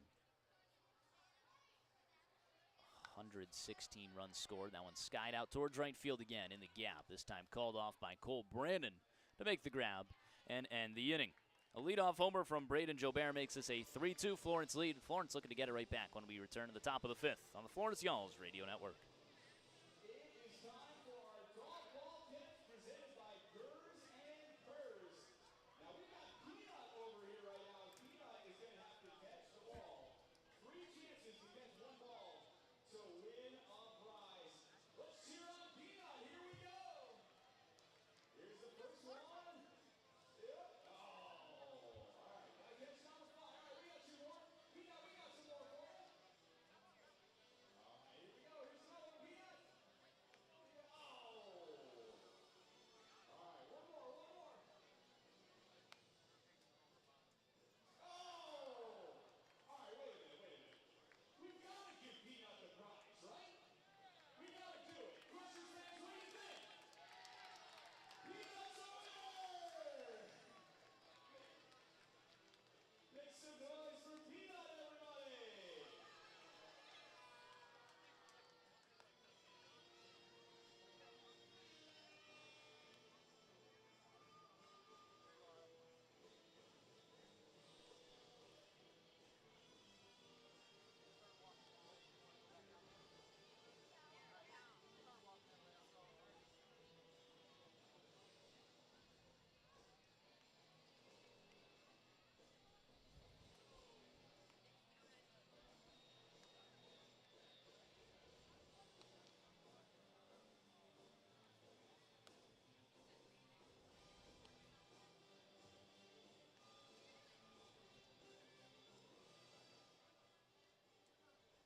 For the Y'alls, leading off top of the 5th inning, number 8. Top of the fifth, Florence with a 3-2 lead over the Crushers. This call for the Lights always brought to you by Class Jewelers. Our diamond is shining bright thanks to our good friends at Class Jewelers. Head on over to 7365 Burlington Pike, Florence for all your jewelry needs, or call them today at 859-525-7500. Cole Brandon, the top of the order, will start things off. Still Kobe Reeves on the mound for the Crushers. Brandon with a single and a run scored his last time up in the third. That one misses downstairs, 2-0 the count. Let's take a look at how many pitches Kobe Reeves is at. Reeves right now, 56 pitches entering the fifth. 2-0, off speed in there. Get to our out-of-town scoreboard in the bottom of the fifth. Tied up, evened up at 4 hits apiece in the hit column. Florence still with that 3-2 lead. 2-1 misses downstairs. All of their runs in the third. 4 hits to bring home 3 runs. 2 RBI singles from Bobo and Brodell, and a sac fly from Blomquist.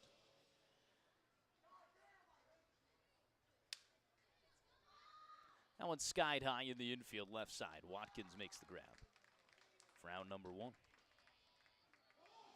5 Y'alls retired in a row for Reeves.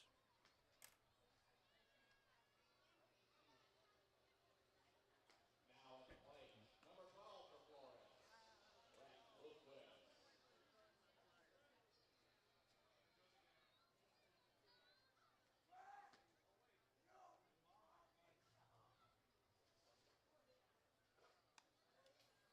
First pitch to Blomquist misses downstairs.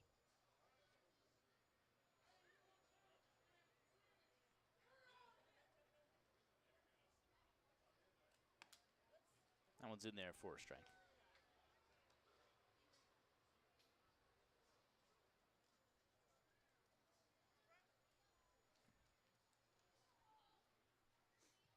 The 1-1 loops it out towards second base. Acevedo makes the grab. Couple infield pops here.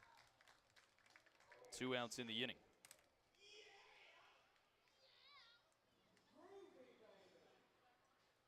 A quick inning right now for Kobe Reeves. I think that might have hurt the timing for Eli Magic. Florence was just lightning quick in their half of the fourth. Did not give Magic a chance to take a break at all. First pitch he ends up throwing goes deep into right. Top of the zone to the captain, no good. 1-0. Zeisler, 2 walks today and a run scored.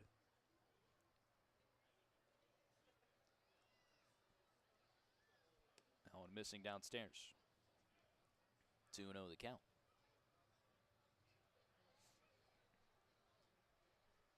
Well, you'll miss summer nights like these. Middle of December, certainly in Cincinnati, 2-0. Outside, no good, 3-0. Yeah, take it in. Take in all the warmth you can before you go back to another Midwest winter. 3-0 in there for a strike. Sergeant Bilko also was saying, who do we talk about the umpire positioning? I'll send the league an email. Yeah, I'm just not a fan of how they line that up. I think we just got to start getting umpires with wheels. Good reactions. Umpire crew, you should have to run a sub 540. That way you can get on over to second if you need be. Swing and a miss there. Full count to Zeisler.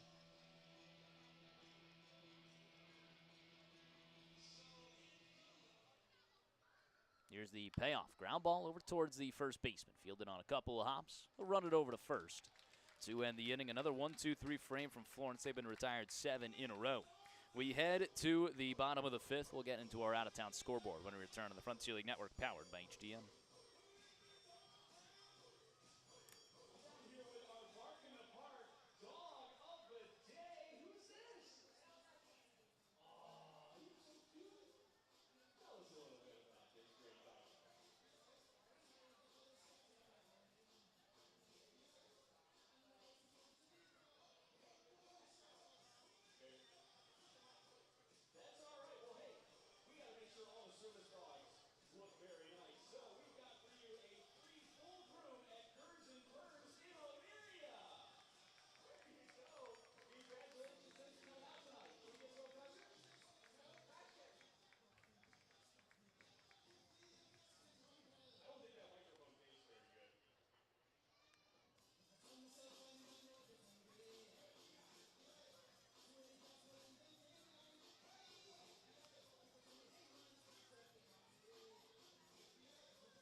Bottom of the 5th, Florence with a 3-2 lead. C.J. Blowers back on the mound for his second inning of work. He'll face the bottom of the order, Nick Chavez, followed by the top, Redfield and Williams. Blowers came in, relief of Eli Magic, inherited his run. Stranded him on second. First pitch, that one skied out towards right field, towards the foul line. Bobo again near the bullpen. This time, he's going to be wise and not leap into the netting. Could not get that one. made an incredible play yesterday, but it was more so against the padded wall. At least I think it's padded.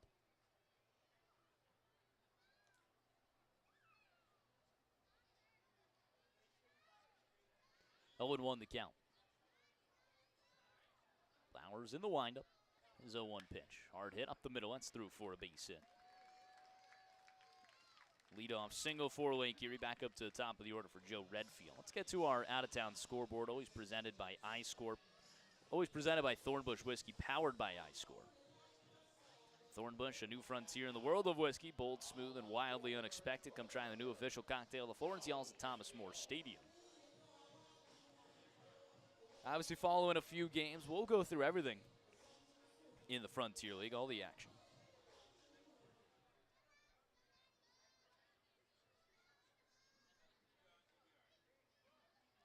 First pitch to the lefty, Redfield upstairs, no good. Starting off in Joliet, Gateway and Joliet. Top of the second, no score, but the bases loaded, 2 outs for the Grizzlies.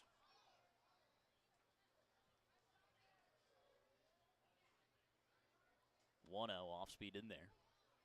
Sussex County at Quebec, a 2-1 lead for Quebec. They clinched the playoffs yesterday with a win. Top of the fourth there over to the Miners.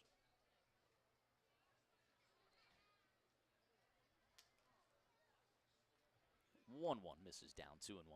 Brockton Rock's 5-1 lead. They've scored in every inning now in the bottom of the third. Over Tri-City at home at Campanelli Stadium.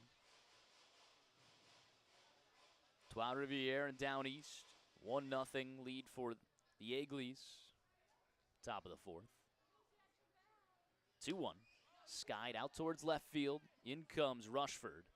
Towards the line, still going. He makes the grab. Out number 1. The big game of the day, I would say.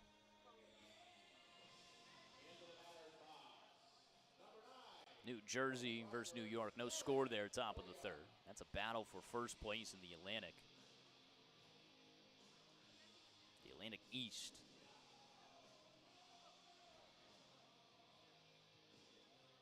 So 3-2 lead for the Yalls here. Bottom of the fifth at Forefront Field. First pitch in there for a strike to Jaron Williams. He's been on base twice with a double and a hit by pitch. Ottawa, again, out big in front of Mississippi. 5-0 there in the bottom of the fifth.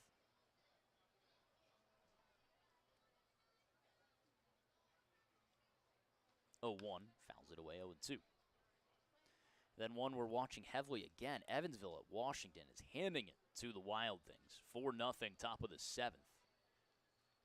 It's actually one where you want Washington to win, so Florence can gain ground on Evansville. If you wanted to play the Schaumburg Boomers instead, or just play whoever comes out of the Midwest West Conference. Instead, Evansville is holding their own against the Washington Wild Things. That one's laced into the right center gap.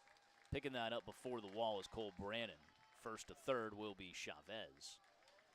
Second hit of the inning, runners at the corners and one away. Brings up Pavin Parks, who's 0-2 with 2 Ks. Tying run now just 90 feet away with 1 out for the Crushers.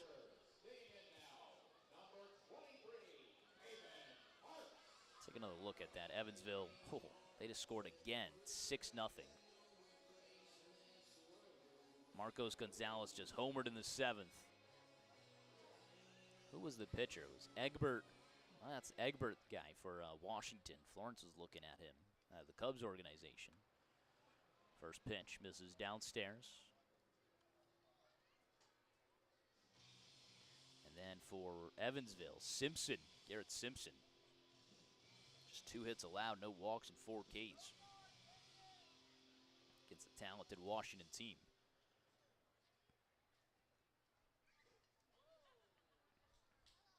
The 1-0 fouls it away, 1-1. And the other game we would be looking at, it was a morning game. 6-0 win for Windy City. Tyler Worley, big time effort. Shut down the Boomers. 6 innings pitched, 3 hits, 3 walks, 9 Ks. Schaumburg's Ross Thompson tagged for 7 hits across 5 innings, 5 runs. That is a big-time in-division win for Windy City over the Boomers. So Florence not being helped out at all. They need to win to not lose any ground in the playoff run.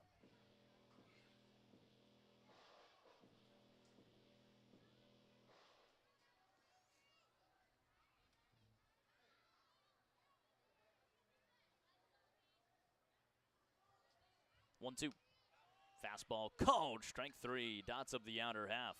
Beautiful spot from C.J. Blowers. He picks up his second K and second out in the 5th. Couldn't come at a bigger time. Got the tying run at third. Runners at the corners, 2 outs. It's Braden Jobert, a guy you probably don't really want to face right now. Was able to tag Magic twice. A single and a run scored, plus a home run his last time up.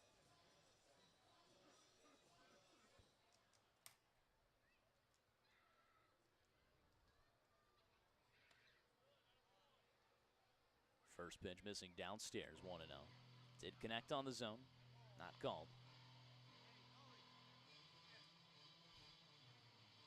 Robot umpires on segways. I can see it now.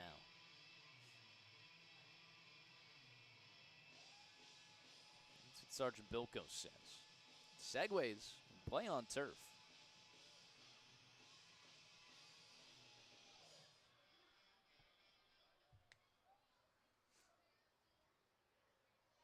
The 1-0 skies it out towards right center field. That's going to send Brandon back, but he has room in front of the warning track. He makes the grab to end the inning. Nice outing there for C.J. Blowers. Faced a little bit of trouble, 2 hits, but strands him at the corners. We head to the top of the 6th. Florence looking to add to a 3-2 lead when we return on the Frontier League Network, powered by HTM.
Top of the 6th, Florence with a 3-2 lead over the Lake Erie Crushers.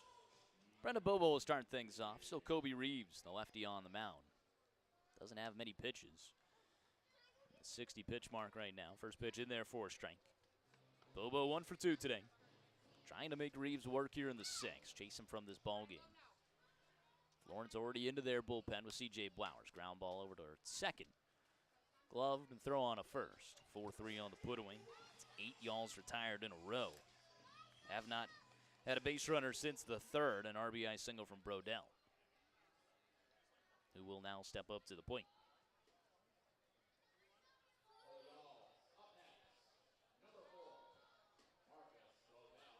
Florence once again being out hit, 6-4. Still have that 3-2 lead. First pitch to Brodell, top of the zone, no good on the off speed.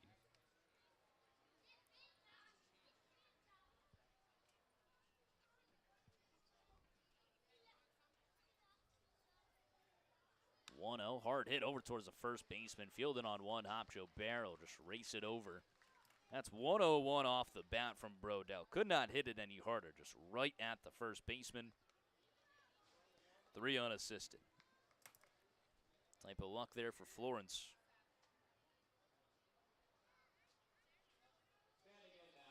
Now a streak of 9 retired for Reeves as he is mowing through the Yalls. Really just a bad third inning. His only blemish. Allen misses upstairs. Outside of that third inning, he's only allowed 1 base runner. A walk in the first to Zeisler. The third inning, he allowed 5 base runners, 3 runs to score on 4 hits. The 1-0 misses out 2-0. Broussard is 0 for 2 today. Ground out to shortstop, and then was hurt a little bit on a fielder's choice. 4-6, a sliding play from Acevedo that took away a base hit from Broussard. 2-0 pitch, upstairs, no good. Broussard trying to get Florence a runner on base. At least give something for Reeves to think about. He seems to be in a little bit of a rhythm. Here's his 3-0. Misses outside. There it is, the first base runner outside of that third inning. Breaks up the streak of 9 straight retired. Let's see if Milo Rushford can do anything with it. The new hitter for the Yalls will be the left fielder, Milo Rushford. Got to have breakfast after the gym bus today with Milo Rushford. Milo Rushford, Nate Lawson, and Patrick McCormick, the athletic trainer. Talk about just a random 4. Me and Pat picked up Milo and Lawson. Went to a nearby pancake house.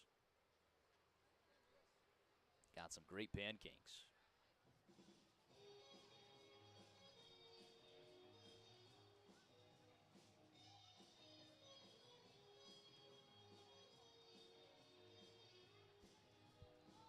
Want to know the count. Meeting on the mound with the catcher. Wasn't going over signs. It was still something quick. They didn't bring the umpire out with it.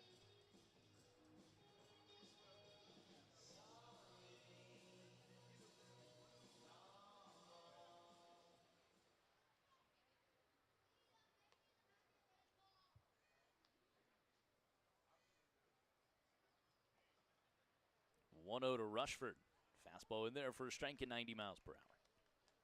17:46 on the spin rate. Kobe Reeves still firing it in there.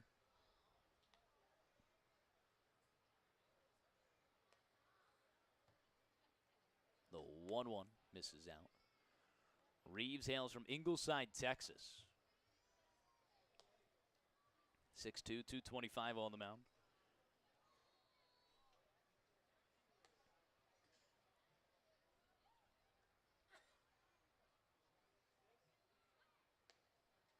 Two-one. Rushford skies it out towards left field. In comes Redfield. Camps under it, makes the grab to end the inning. The Yalls get a base runner, but don't do anything outside of that. We head to the bottom of the 6th. We'll go to this day in baseball history when we return on the Frontier League Network, powered by HTN.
Bottom of the 6th.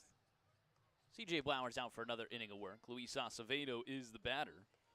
Acevedo worked 2 walks today. First time facing Blowers. This is Blowers' first time through the order.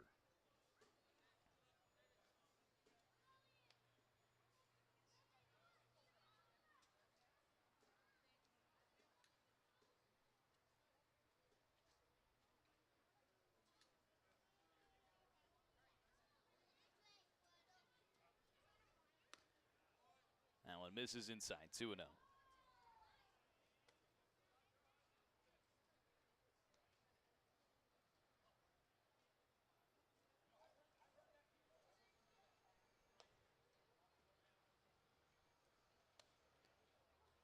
Three-0, get me over, fastball in there for a strike.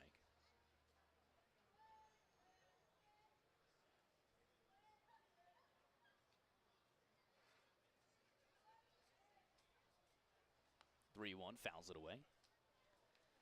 Let's get to our This Date in Baseball history, brought to you by Furniture Fair. Style, comfort, value, that's the Furniture Fair promise. Visit your local showroom or shop online at FurnitureFair.net.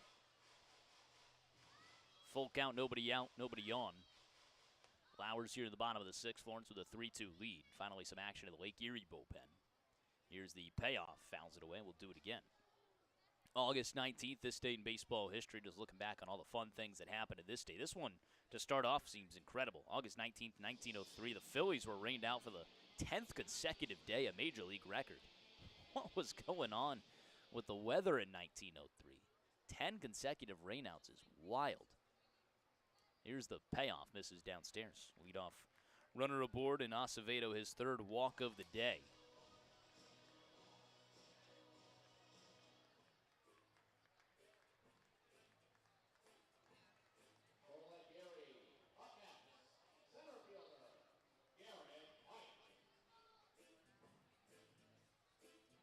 Brings up Garrett Pike. Pike 0 for 2.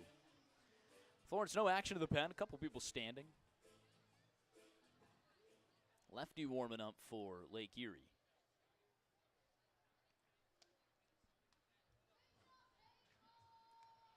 That would be Kenny Pearson. 1911, the Reds finally get to Christy Mathewson after 22 straight losses.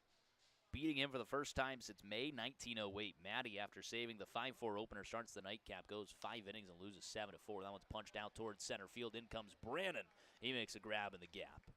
Nice track down there from Brandon for out number 1. That'll bring up Jared Watkins, 1 for 2. They say 22 straight losses to Christy Mathewson, or just 22 straight losses in total, beating him for the first time since 1908. It's got to be 22 straight losses against Mathewson. That's incredible.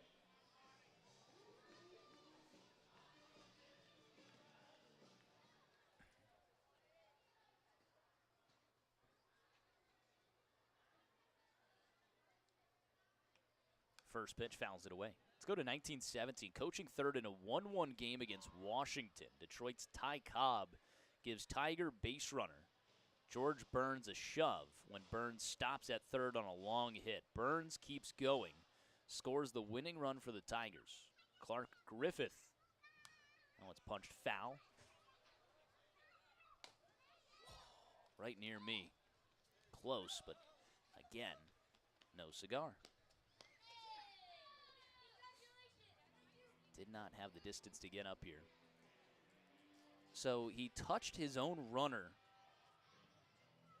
when he stopped at third on a long hit. He keeps going, scores the winning run for the Tigers. Clark Griffiths protests, and Ban Johnson upholds him. Now it misses outside 1-2. The rule now bans coaches from touching a runner. The game is replayed and Washington wins 2-0. That's incredible. How does that even happen? It's just replayed in total because it was a 1-1 game at the time. That's wild. 1-2, skies it. Behind home plate again. Over there is Beetle. They run out of room and ends up out of play.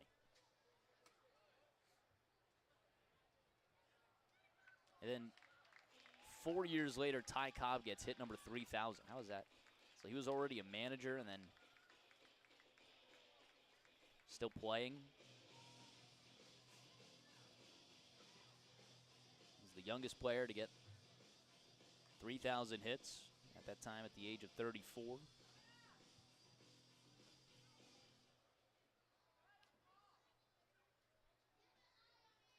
One, two. Laced high and deep out towards left field. Rushford on the move. He makes the grab. A couple feet in front of the warning track. That one was hit on the screws. 310 on the distance, but out number 2. Runner retreats back to first. Now to bring up Chayton Krause. Now at the plate for the Crushers, the designated hitter, number 19, Chayton Krause.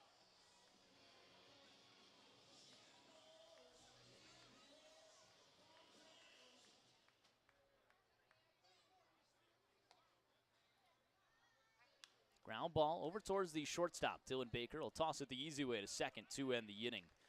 Quick hitting from C.J. Blowers with a leadoff walk. He goes business after that. Retires them in order following. We head to the top of the 7th. Florence needs some offense. It's 3-2 Y'alls when we return on the Frontier League Network, powered by HTN.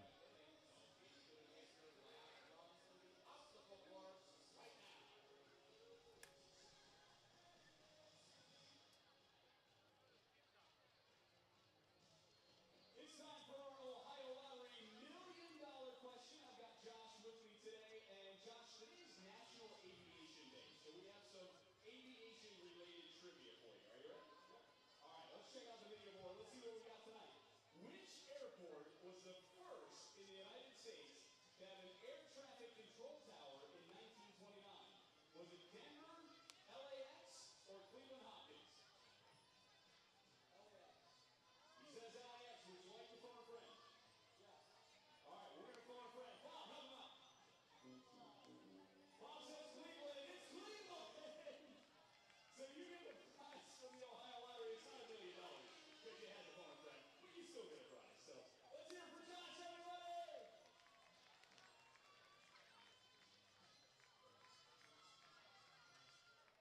And pitching changes for the Crushers. Now taking over on the mound, number 33, a left-hander, Eddie Kirsten. And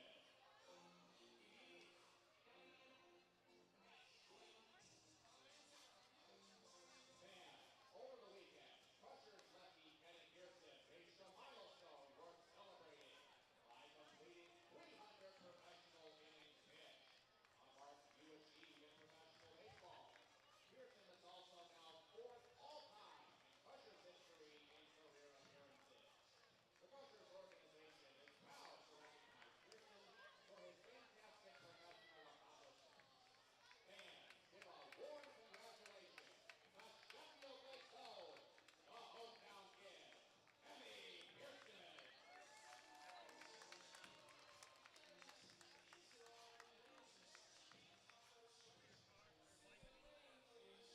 Top of the 7th, Florence with a 3-2 lead. It's a Hooves Hangout pitching change. Looking for the perfect spot to relax and open your favorite Pokemon or baseball trading cards. Visit former Reds reliever J.J. Hoover at Hooves Hangout today, 405 Washington Street, Suite D in Alexandria. The night is done for Kobe Reeves. He did a very good job against Florence. Gives up 3 runs, all in the 3rd inning. Held him to just 4 hits, again, all in the 3rd inning. Picks up 4 Ks overall and 3 walks.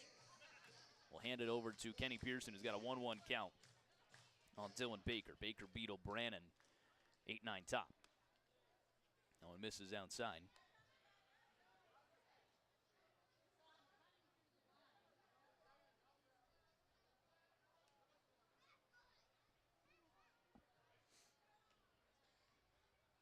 Two-1, misses downstairs. Baker with a single back in the 3rd.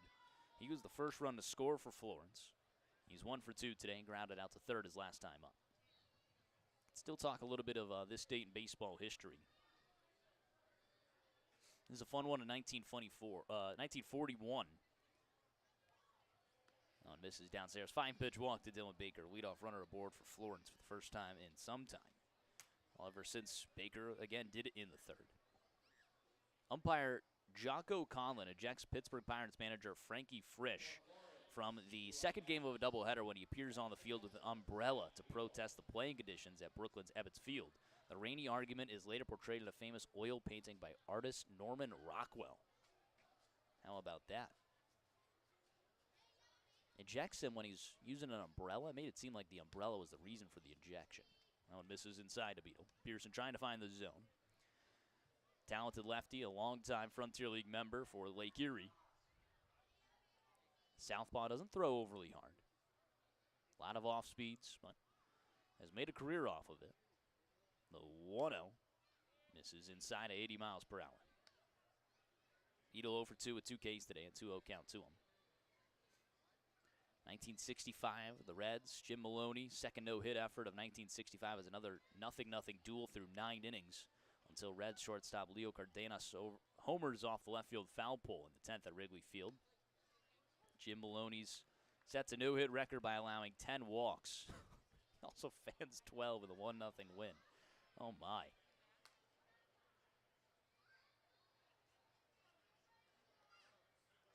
That's incredible. Check swing. Does not go around. 3-1 to Beetle.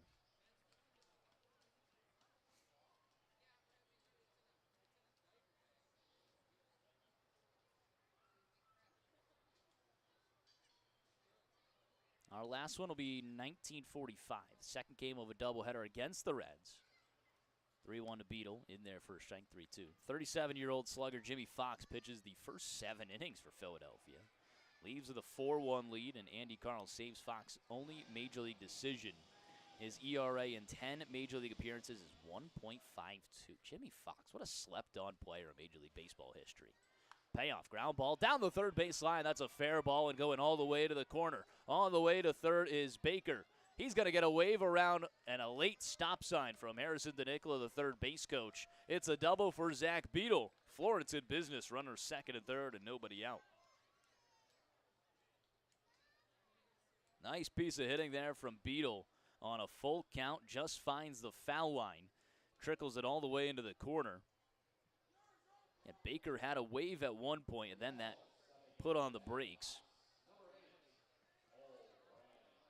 I like the call either way. Florence is going to have 3 chances with the top of their order coming up. No need to risk a play at the plate. 3-2 lead looking to add. First pitch to Brannon. Off speed outside, no good. Here's the lefty-lefty battle. Beetle gets his first hit of the day, and the first hit for Florence since the third. Kobe Reeves out of this game. Florence attacking the bullpen. Infield in for Lake Erie. 1-0, punches it out towards center field. That's going to drop in for a base hit. Baker's going to come home to score. Waving around Beetle. Throw comes to the plate. It's up top. Tag applied. Not in time. Beetle able to survive at the plate in a bang-bang play. Avoids the tag, and it's a 2-run single from Cole Brannon.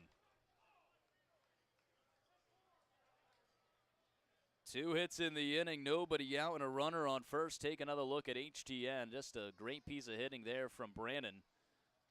Can we see the play at the plate? It was a high, just misses the tag. It was too high of a throw. Right above the helmet there for Chavez. Second hit of the day for Brannon. He's making his presence felt here in Florence. For Florence. Brett Blomquist shows bunt, pushes it down the third base line, but foul.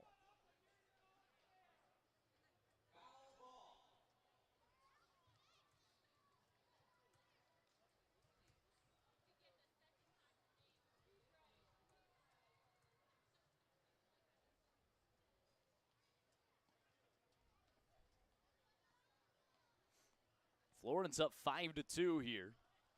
Top of the 7th. They've now evened up in the hit department with 6.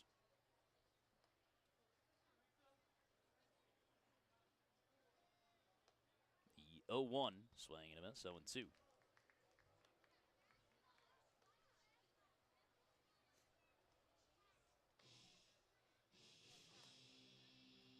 Couple multi-run innings for the Yalls.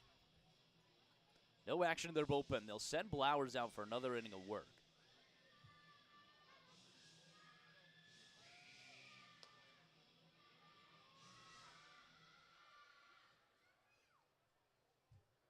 Runner takes off at first.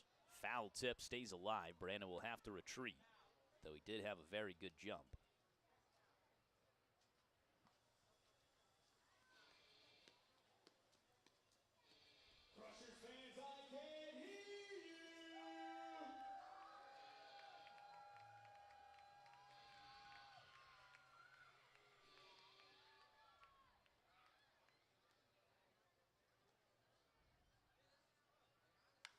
Blomquist, a line drive into right field that drops it for a base hit. Brandon will stay put at second. That's a wise decision. It was a good throw coming in. 3 hits in a row for Florence. Runners first and second now. That's the first hit of the day for Blomquist. Brings up the captain, Hank Zeisler, who's 0 for 1 with 2 walks. They are all over Pearson, opening up his outing. They'll work a righty in the bullpen quickly for the Crushers, meeting on the mound first.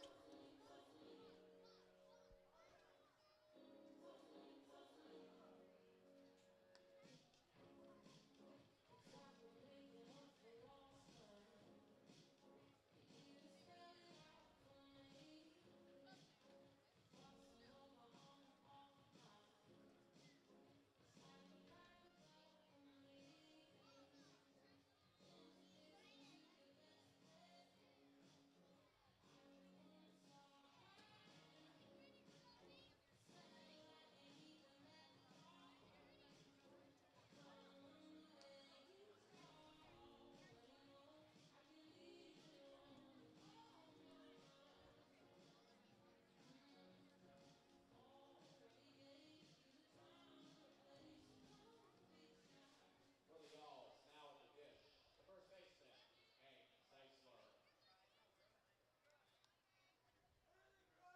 Hank Zeisler after meeting on the mound. Runners first and second. Nobody out in the 7th inning. Florence still at a good spot to add some more.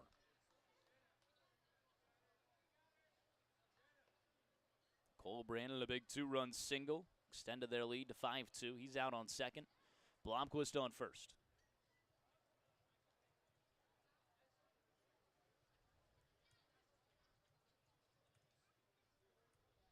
0-1. Misses downstairs. It goes all the way to the backstop. Second and third and nobody out. Could be a big inning for Florence.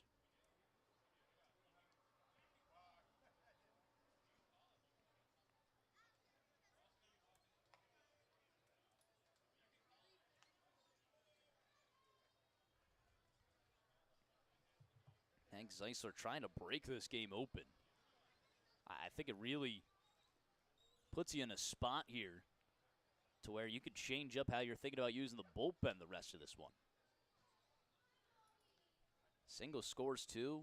Makes it a 5-run game. 1-1, punches it out towards center field. Should be deep enough for a sacrifice fly. Caught in right center field. The throw will go to third.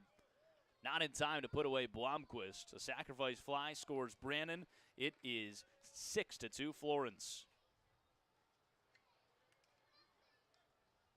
Blomquist over to third, so another run just 90 feet away. The new hitter for Florence is tonight's Yingling beer batter, which is the right fielder, Brendan Bobo. Sergeant Bilko said, love some real maple syrup on those pancakes. Let's get some insurance runs from Stephen Gregg. And Stephen Gregg said, we need to win. Thunderbolts won and Washington is losing. Ground ball, base hit down the right field line. Bobo on his way to second. That one trickles into the Y'all's bullpen. He's going to keep going on his way to third. It seems to be the ball is stuck somewhere. So Bobo coming in to score. I'm sure they're going to send him back to second. And they will. I guess the ball went into the bag in the bullpen or something. Either way, it's an RBI double for Brendan Bobo. What an interesting play that was. Moves himself into scoring position, brings home Blomquist. Florence on top 7-2. You know, the person I was seeing warming up, not warming up, but, you know, getting loose was Danny Hines. There's not really a need to use him right now in a 5-run game. Definitely have Blowers for the next inning. That switches up how you can look at the bullpen the rest of the way. Marcus Brodell, a runner in scoring position. First pitch to him, misses upstairs. Brodell 1 for 3 today, had an RBI single.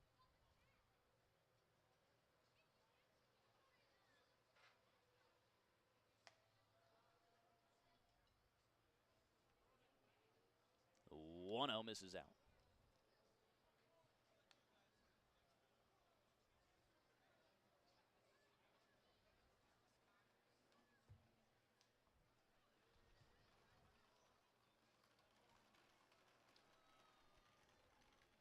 2-0 the count to Brodell. Lefty-lefty battle here. They've been all over Pearson. 2-0 pitch misses inside. 3-0.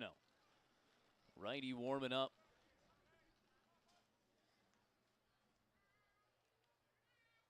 Believe that would be Ben Pxp.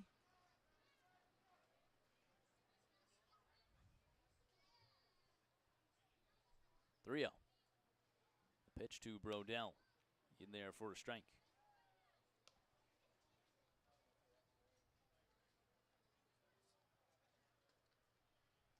It's a 4-run inning for the Y'alls, who have taken a 7-2 lead.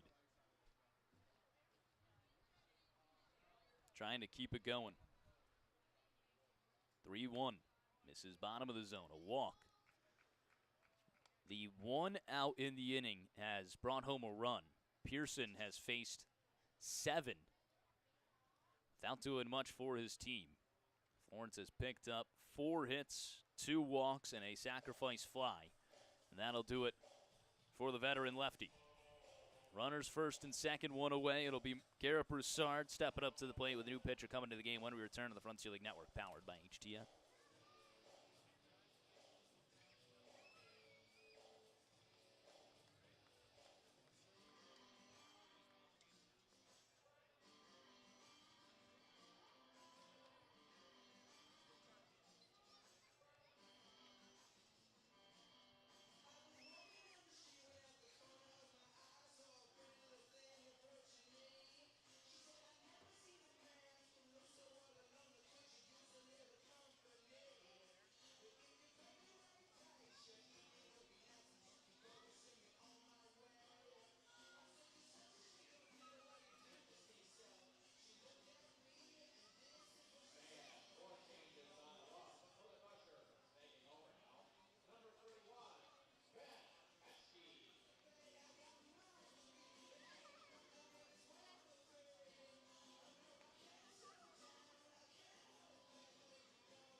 Hoops Hangout pitching change. Looking for the perfect spot to relax and open your favorite Pokemon or baseball trading cards. Visit former Reds reliever J.J. Hoover at Hoops Hangout today, 405 Washington Street, Suite D in Alexandria. Florence with a 7-2 lead over the Crushers. New pitcher is Ben Pxp in for Kenny Pearson. An outing to forget for the lefty. Pearson, a third of an inning, 4 hits. Right now, 4 runs. Still on tap for both runners, first and second. 2 walks and no strikeouts. His only recorded out was a sacrifice fly off the bat of Hank Zeisler. Garrett Broussard at the plate. He is the 8th batter sent from Florence in the 7th.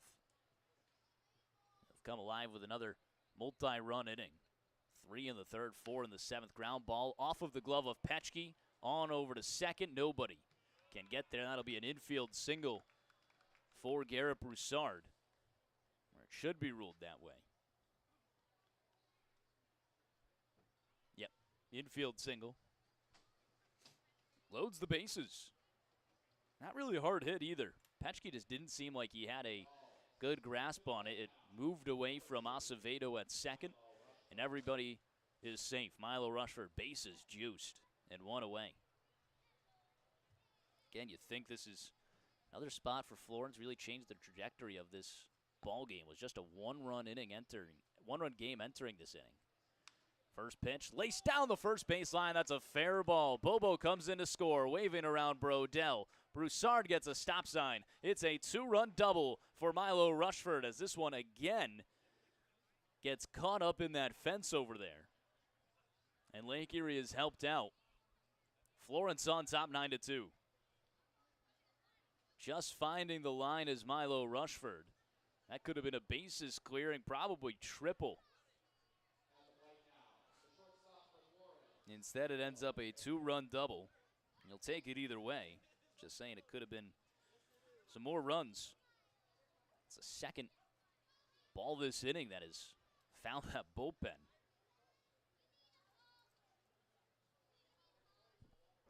Dylan Baker, who started this inning with a walk and came home to score, now at the plate. Florence has hit around here in the 7th. Scratch out your scorebooks. Y'all's with 10 hits as well. They've scored 6 here. It's a 9-2 lead. No longer thinking about your high leverage guys coming into this game. You're trying to get Blowers as long as possible and then see how you can finish it up. 1-1 the count.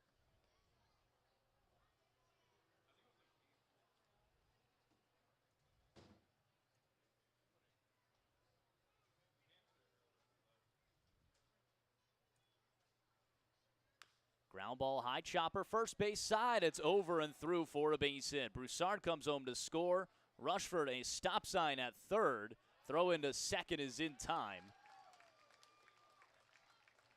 That's probably one where Rushford should score. Does not go. Wasn't really a signal there. I don't know if they were trying to show mercy in the inning. 7 runs come across. It's 10-2 Florence. Either way, it's an RBI single, and Baker is tagged out at second. Interesting. Brings up Zach Beadle.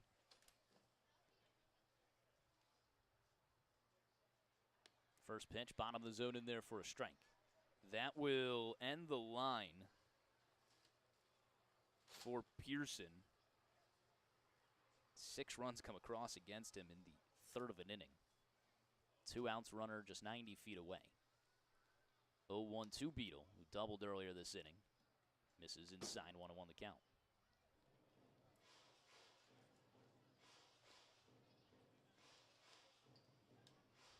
It's a 7-run 7th.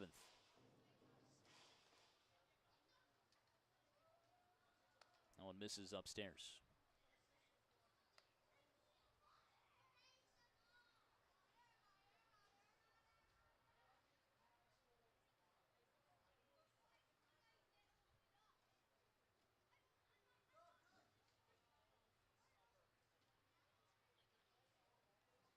Two one, fouls it away, 2-2.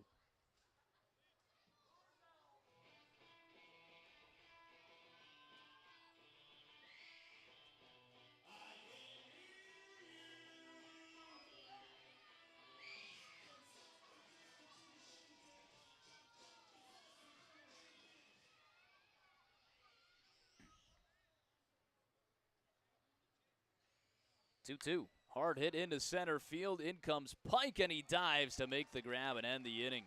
Takes away extra bases from Zach Beadle. That was 99 off the bat. Pike just making a great grab. Florence, either way, does a lot of damage. They bring home 7. It's 10-2 as we head into stretch time here at 4 Front Field. Don't go anywhere. Florence Yells Baseball on the Frontier League Network, powered by HTN. It's time for the 7th inning stretch presented by the Chronicle Telegram, and we want to hear you sing "Take Me Out to the Ball Game." Hit it.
CJ Blowers now out there with a 10-2 lead here in the bottom of the 7th. Stretch time always brought to you by the Stretch Lab.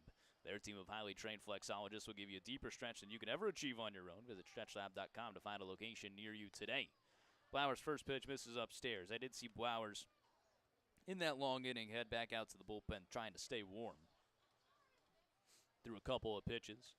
Florence entered that top of the 7th with just a 3-2 lead. You were thinking, hey, let's get to the high leverage guys. Go to Danny Heinz, go to Chris Barraza.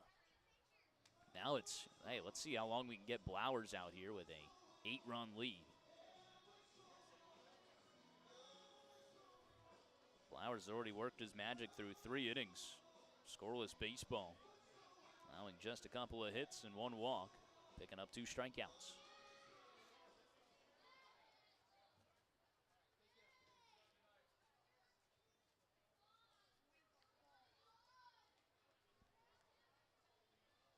Bottom of the 7th also brings us our Rip That Pack segment.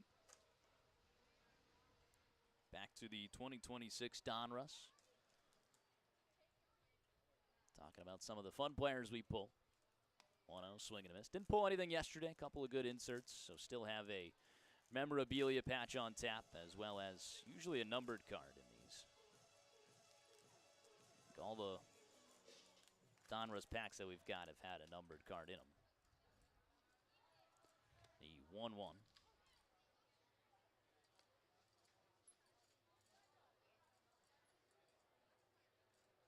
Starting off with a Dylan Cruz of the Washington Nationals. 1-2 count here to Nick Chavez.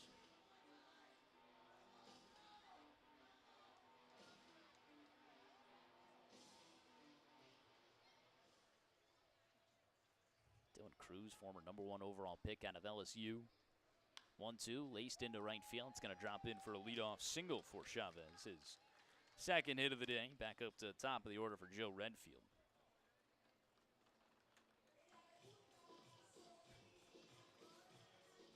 Cruz hasn't hit those expectations yet for the Washington Nationals. So Brandon Sproat was of the New York Mets, now of the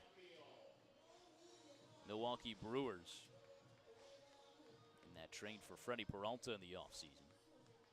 Lefty-lefty battle, Redfield 0 for 2 with a walk. Albert Pujols, certainly in the conversation for greatest first baseman of all time. Future Hall of Famer. Yeah, Gil Hodges, not a guy you get to talk about often. Brooklyn here. Hodges in his career, 359 on base, 487 slugging. Go along with a 273 average. He had 370 homers.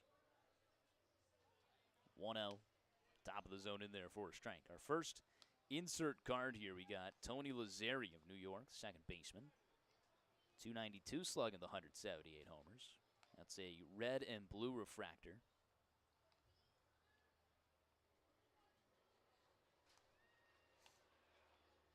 1-1 in there, 1-2. It's been 2 lefties for the Yalls. Starting with Magic and now Blowers.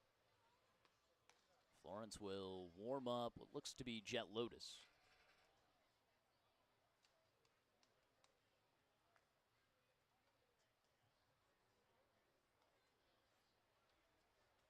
Blowers in the stretch. Here's the 1-2 pitch. Misses downstairs. Swallowed up there from Beetle. Get Jonah Tong on the rated rookie. King Felix. Felix Hernandez. Old-time card. What did he finish with? 169 wins, 3.42 ERA. 2,500 strikeouts. King Felix. Pretty impressive. Trevor Hoffman, one of the game's best closers. 2-2 laced into right field. Bobo comes in on it. He makes the grab. Another one hit on the screws, but right at Brendan Bobo for out number 1. Tomoyuki Sugano, as he was still with the Baltimore Orioles. And then we go to his counterpart, not counterpart really, but another Oriole, and Cal Ripken. Our rated rookies are, our rated prospects, Ethan Conrad and Riley Quick. Conrad of Chicago, Riley Quick of Minnesota. prospects rising through. Riley Quick was recruited heavily out of high school as a football lineman. Picked baseball over football. 6'6", 255-pound Minnesota draftee, boasts an overwhelming fastball and a nasty sinker. Got some cool inserts here. Doesn't look like anything numbered, I would assume. John Williams, one away, runner on first. Florence on top, 10-2. Trying to get as much as they can out of Blowers, see if he can go 4 innings. First pitch misses outside. We get Chipper Jones on the optic shimmer. Career .303 hitter with 468 homers. Then we get a Trey Savage orange cracked ice optic shimmer. That one skied out towards left field. Rushford on the move. He leaps and makes the grab at the warning track. Just a long track down there from Milo Rushford for out number 2. Really nice play there from Milo. Trey Savage, nice rated rookie. Not numbered or anything. And then we go to one of our favorite inserts. It's Crunch Time. We get another Dylan Cruz. Crunch Time, it's like a cereal box insert. But it's also got like a chrome shimmer on it. That's a cool one.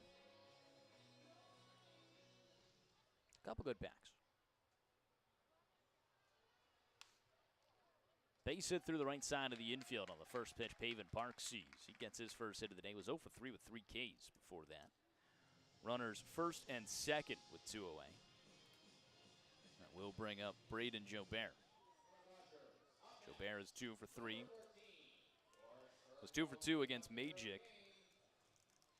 Flied out to right center field against Blowers.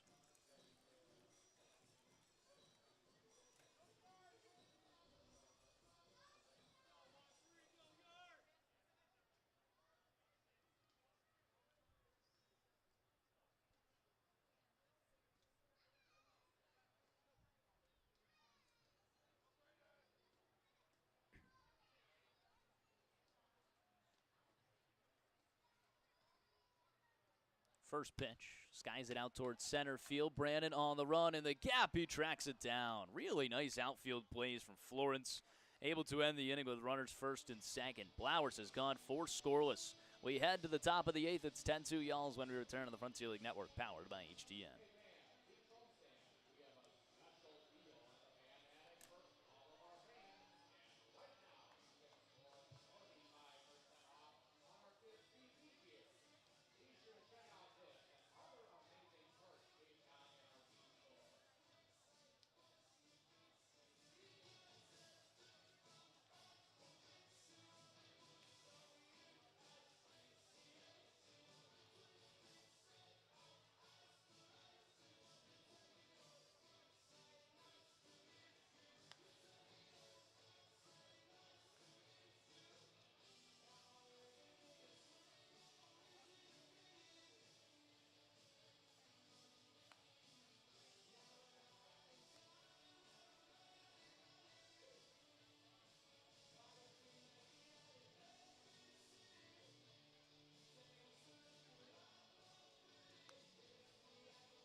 Top of the 8th, the Yalls with a 10-2 lead.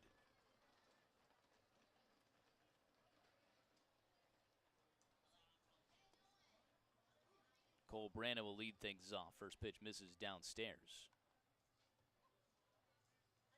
Florence with a 7-run 7th. Really take advantage of this ball game.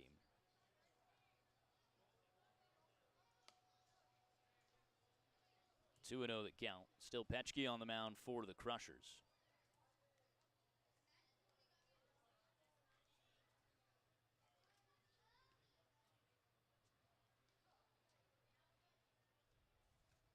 The 2-0 misses inside. Brandon, a 2-run single back in the 7th inning. He's 2 for 4 today.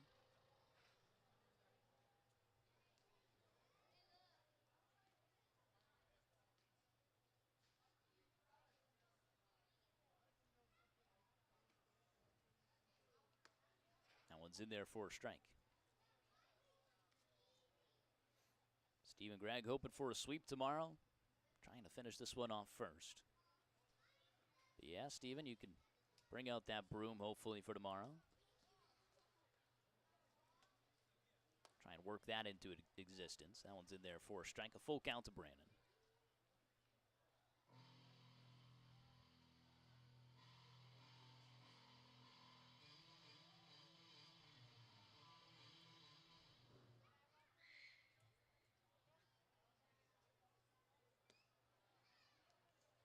That one misses inside. A full count walk for Brandon. His 3rd time on base today.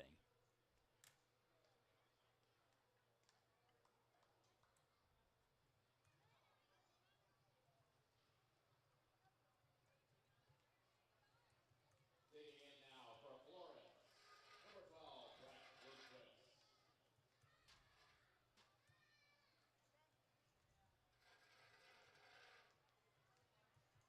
Brett Blomquist. Runner on first, nobody out. First pitch misses outside.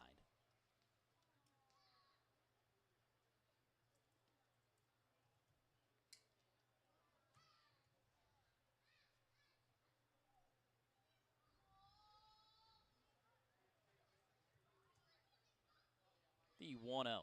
Fouls it away. That's a rope there from Blomquist, but foul.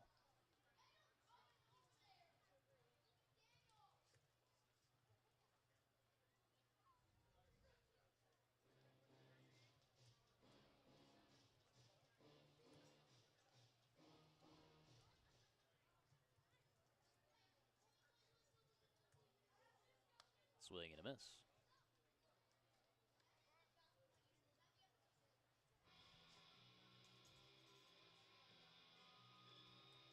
One and two, nobody out.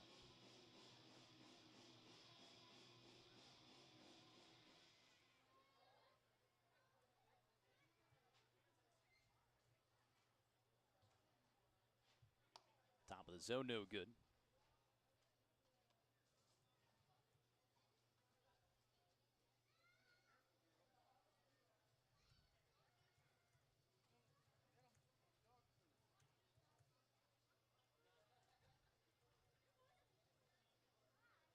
Two. Top of the zone, no good again. Blomquist is 1 for 3 today with a single and a run scored, plus a sacrifice fly in the 3rd.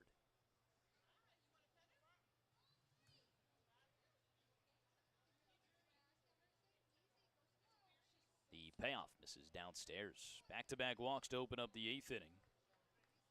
Brings up Hank Zeisler, who's 0 for 1 with 2 walks, a run scored, and a sacrifice fly.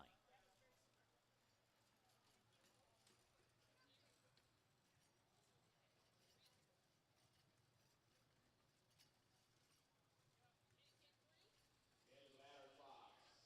First baseman for the Yalls, Hank Zeisler.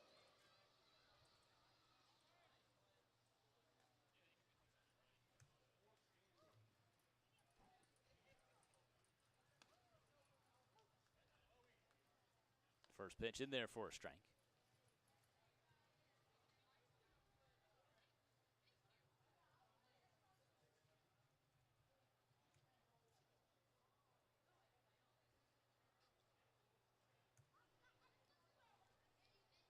0-1, fouls it away.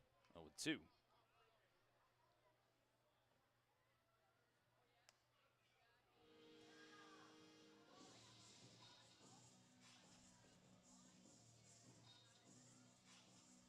Crushers fans, make some noise!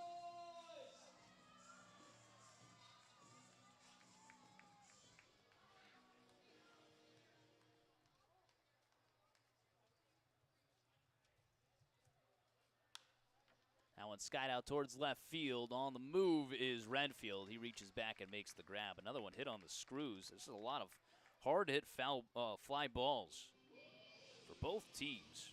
Runners first and second, one away now for Brendan Bobo. Up next for the Alls, number 3, Brendan Bobo. Also tonight's Yingling beer batter.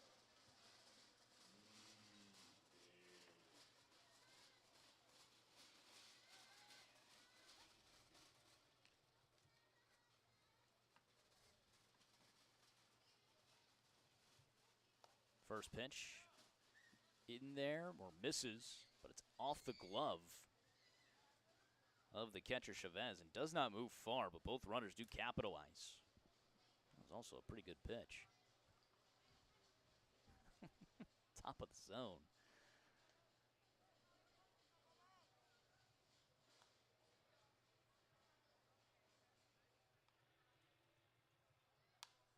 That one's fouled away, 1-1.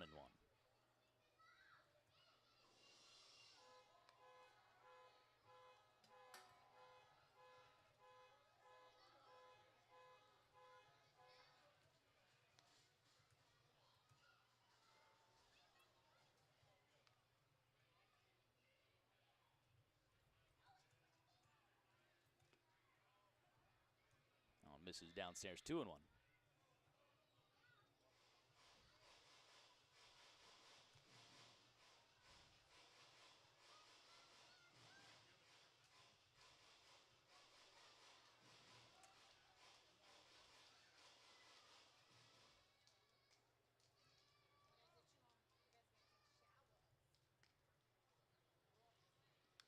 Fouls it away, 2-2.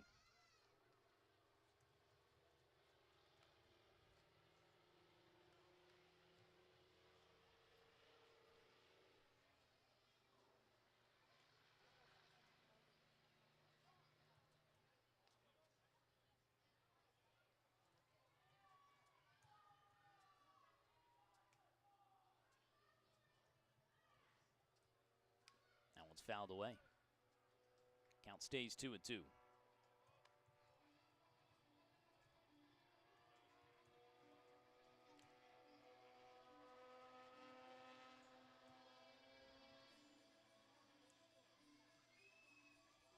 Looks like the night will be done for C.J. Blowers. Load is still warming up in the bullpen. He's getting hot.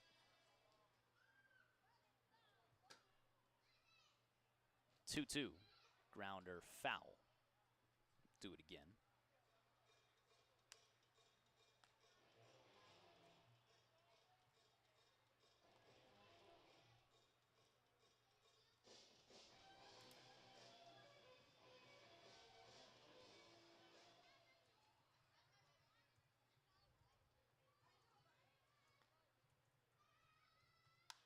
Bobo laces one down the left field line. That's going to drop it for a base hit. Fielding that at the line is Redfield. The throw cut off and not in time. A 2-run single from Brendan Bobo. Florence extends it to a 12-2 lead. Bobo comes through once again. His 4th RBI of the day and 3rd hit. Florence is in business.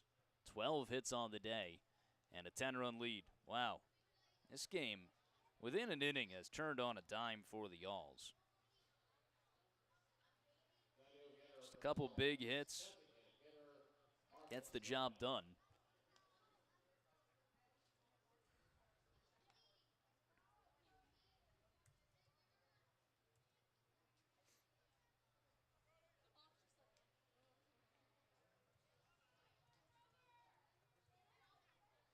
First pitch, swing and a miss to Marcus Brodell.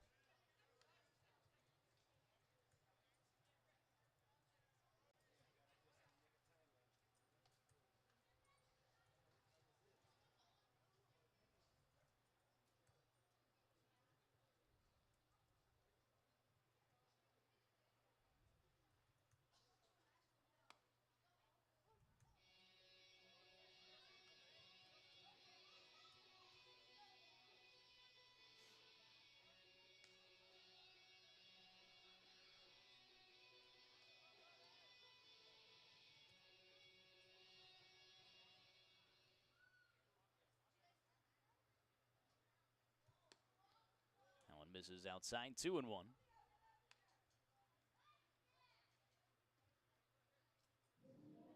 One away, runner on first, Brendan Bobo here at Forefront Field.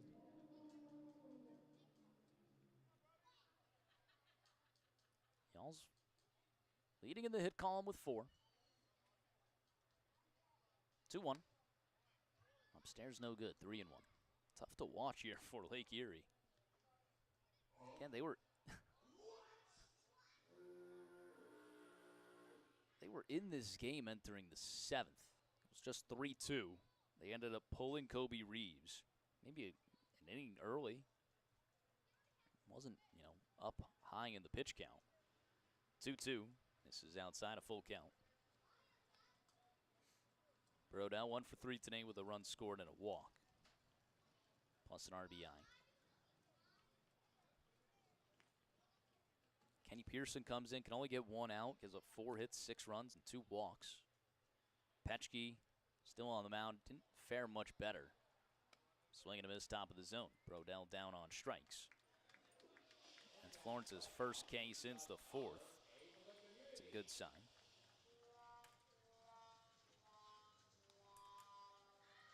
Two outs.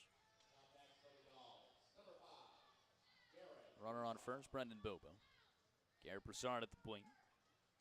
Broussard 1 for 3, single and a run scored.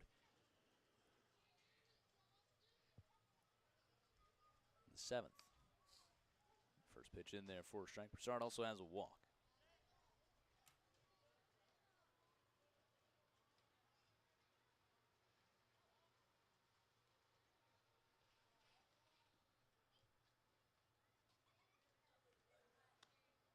Off speed misses downstairs, 1-1 the count.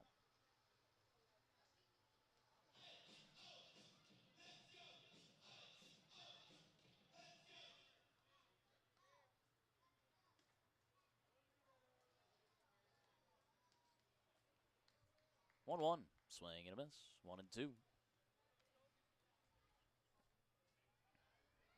If you're Lake Erie, you felt like you probably needed to have this one. Face Nathan Lawson next.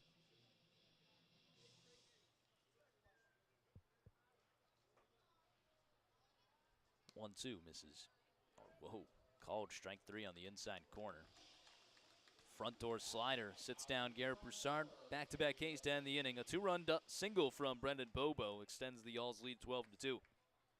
Heading to the bottom of the 8th, Jet Lotus coming in for Florence. When we return on the Frontier League Network, powered by HDN.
Hooves Hangout pitching change. Looking for the perfect spot to relax and open your favorite Pokemon or baseball trading cards. Visit former Reds reliever J.J. Hoover at Hooves Hangout today. Jet Lotus is in for Florence. 10-run lead. Nothing Nothing too pressing here for Lotus, just trying to get on track. 3 walks for Luis Acevedo today. Has not registered an at-bat yet. First pitch misses inside 1-0. Lotus, tough outing his last time out, had 4 walks. It was a game that, it was that back-and-forth game on Sunday. I guess not back-and-forth, just that high-scoring affair against Schaumburg on Sunday. 2/3 of an inning, no hits, 4 runs, 4 walks, and a K. Spoke to Lotus after that performance, and, he was mentioning something that was slick on the balls, that they weren't mudded up correctly. Off-speed misses outside 2-1. That had an effect on his performance. Certainly something that you don't have that same grip as you normally do. Missing inside.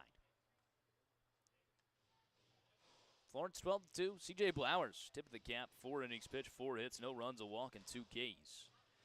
Does leave in line for the win. Him and Major combined for 7 innings. 3-1, swing and a miss. Full count now to Luis Acevedo.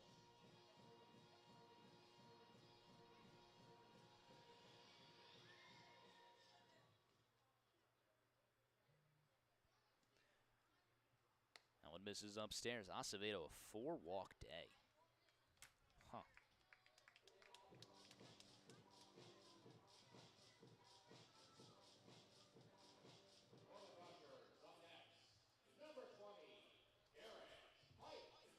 Brings up the lefty, Garrett Pike. Leadoff runner aboard, nobody out. Stephen Gregg said, ladies and gentlemen, should be seeing our 50th win of the season. Can you believe it? I can't, Stephen. Simply cannot. The last 2 years, you used to pray for times like this. 50 wins, I mean, just incredible here on August 19th. 0-1, ground ball over towards the second baseman. Blomquist will field it on the backhand. Throw across his body is in time. An awkward play all the way around. Really was a slow roller. Runner moves on to second. 1 away. Brings up Jared Watkins, who's 1 for 3. Erie,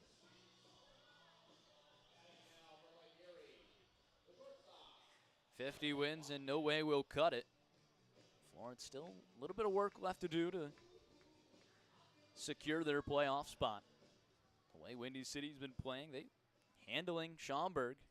Florence just dropped a series to the Boomers. First pitch, missing outside.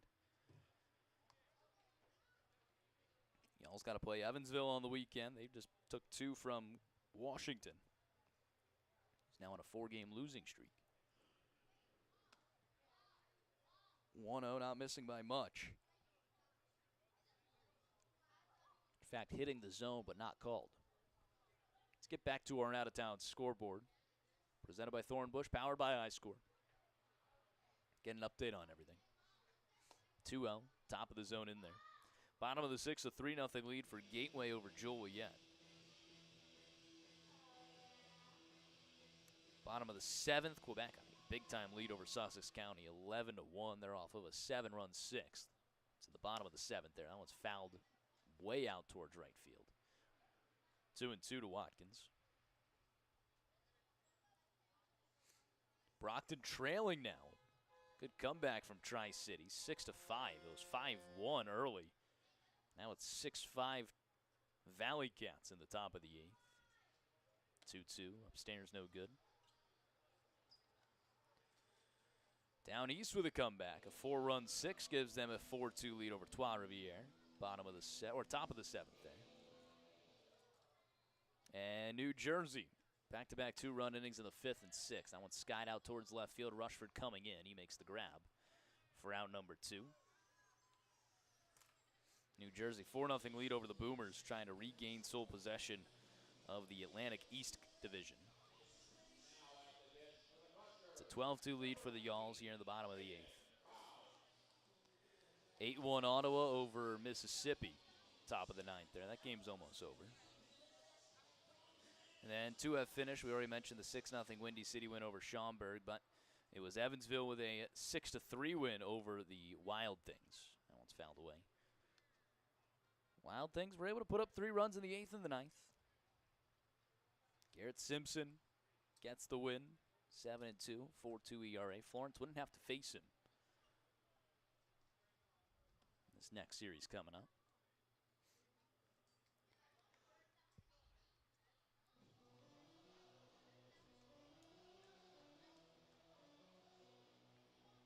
So that's our out-of-town scoreboard. Again, the Y'alls need to take home this win. It's a ground ball up the middle. Jet Lotus picks it up and races it over himself to end his inning. Jet Lotus, nice job on the mound, allows a leadoff walk, but simply business after that to retire the next 3. And a 1 unassisted put away. We head to the top of the 9th. Florence hoping to close this one out when we return on the Frontier League Network, powered by HTN.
Changes on the hill for the Crushers in the top of the 9th inning.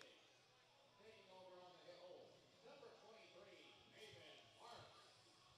And the designated hitter, Chayton Krause, now moves into the field to play third base.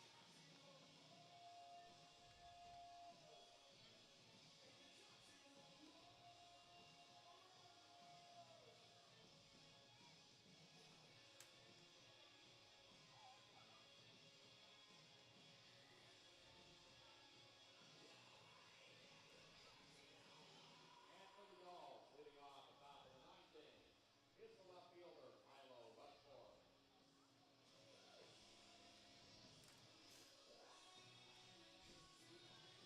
Hoops hang out pitching change. Pavin Parks now on the mound for the Lake Erie Crushers. The third baseman will step out onto the mound. Not the first time you've seen Pavin Parks out there. Parks, very similar to Oscar Serranos, a guy that can come in, throw strikes, and not pitching like a usual position player that you see on the mound. He is a stud out there. We've seen him for Evansville in years past. First time seeing him this season for the Crushers. It's a 12-2 Y'alls lead. Why not throw out one of your position players that can toss? Milo Rushford, Dylan Baker, Zach Beadle. Should mention Oscar Serranos entered into right field last inning. So the night is done for Brendan Bobo. Serranos was defensively there. We don't know if we'll see him get an at-bat. It'll be another big inning for Florence. That one's in there for a strike. Y'alls with 12-2 win, trying to take home the series here against Lake Erie. Have not successfully done it too many times this season. First base hit of the evening, of the inning, for Florence. Lofted into right field for Milo Rushford. Brings up Dylan Baker. Baker's had a good day at the plate. He's 2 for 3. Couple of runs scored, plus an RBI single his last time up. Number 6, Dylan Baker. Runner on first, nobody out.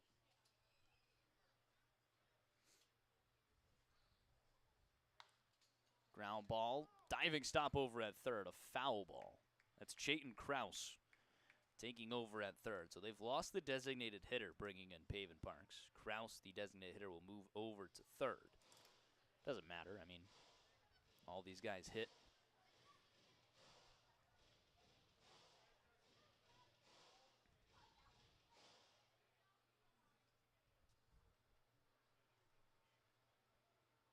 0-1 to Baker. In there for a strike, 0-2. Florence has got the series opening win a couple of times. Have lost that middle game and forced a lot of rubber matches. That, of course, they, have won a lot of rubber matches. That one's fouled away. First base side, no one's able to get to it. Count stays 0-2. But it is nice if you come in, win the first 2 games, you get the series win, and then you have that opportunity for a sweep.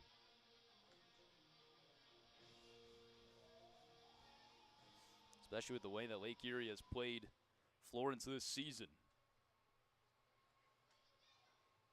0-2. Baker drills one high and deep out towards left field. Redfield, warning track to the wall. So long. A 2-run Baker blast. Florence on top 14-2.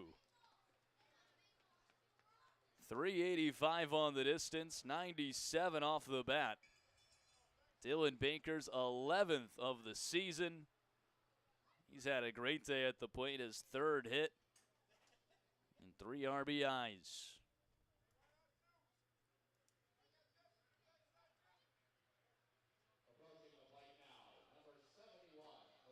He was all over that one. 84, middle in. Able to make Pavin Parks pay. That'll bring up Zach Beadle. He's 1 for 4 with a double. He fouls one away.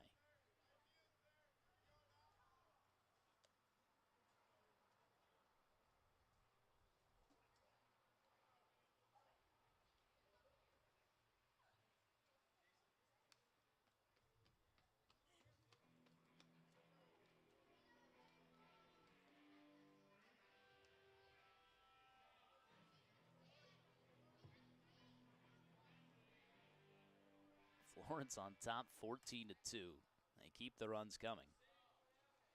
0-2, ground ball over towards the shortstop. Watkins fields it, throw on to first is in time for the first down of the inning.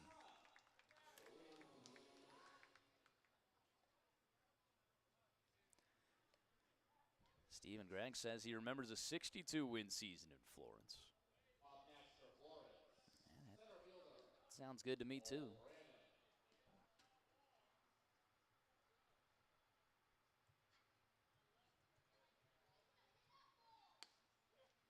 First pitch to Cole Brandon in there for a strike.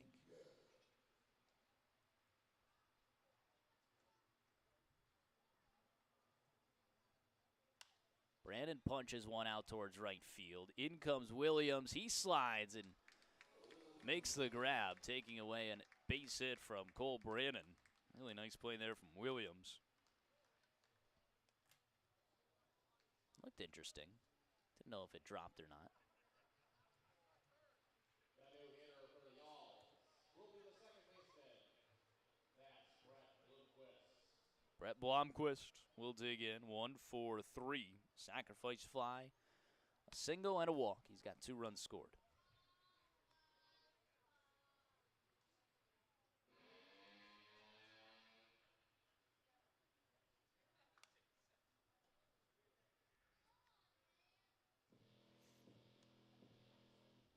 No 1-2 the count. Nobody warming up. It's going to be Jet Lotus in the bottom of the 9th. 12-run lead for the Y'alls.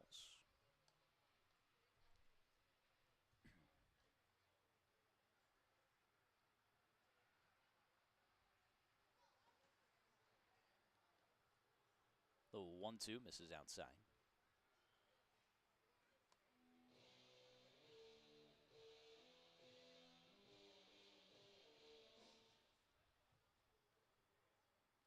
Two, swing and a miss. Pavin Parks gives up a single and a 2-run homer, but after that, retires the next 3. We head to the bottom of the 9th. Florence on top 14-2 when we return on the Frontier League Network, powered by HTN.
Bottom of the ninth, Jet Lotus against Nick Chavez. First pitch misses, 1-0 the count. Florence a 14-2 lead. Just trying to get these last 3 outs to end things here for the Yalls. Take home a series win in Lake Erie and try for the sweep tomorrow. The 1-0 in there for a strike. 1-1 the count. Chavez, 2 hits at the bottom of the order. He's 2 for 3 tonight. Stranded at second and third.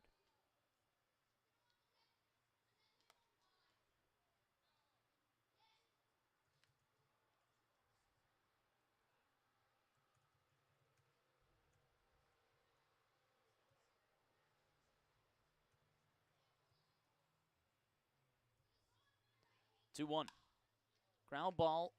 Diving stop from Baker. Throw on to first is in time. What a play from Dylan Baker. Really clean, too. Diving stop and got back to the legs so quickly. Chavez didn't even have a chance. It wasn't even close. Really nice play up the middle from Dylan Baker for out number 1.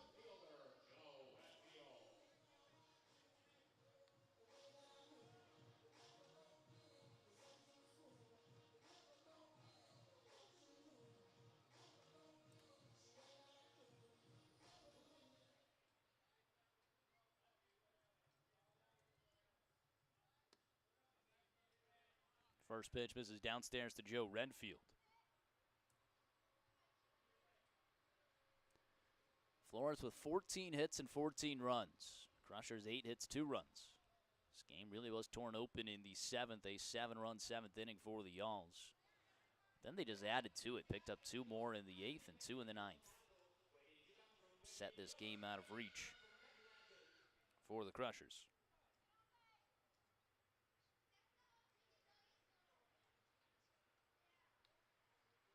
1-1 misses down.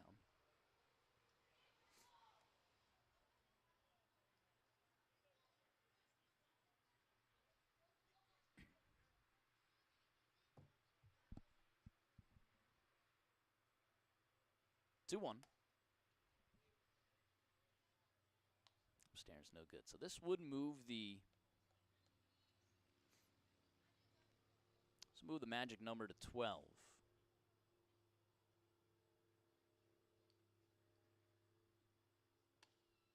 That one's in there for a strike. 3-2. Yeah,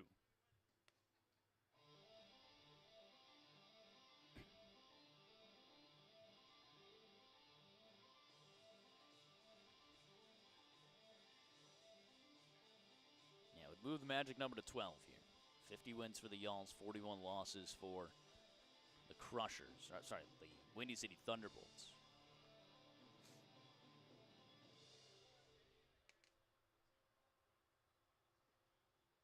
Payoff.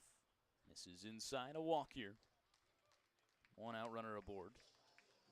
Jaron Williams, 2 hit tank today, 2 for 3 with a hit by pitch.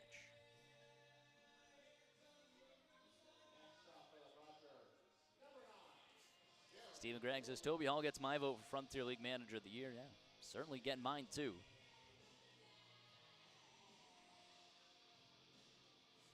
You'll talk about a guy that just turns the entire franchise on its head in Toby Hall. I mean, you're coming off of a few miserable seasons for Florence in terms of,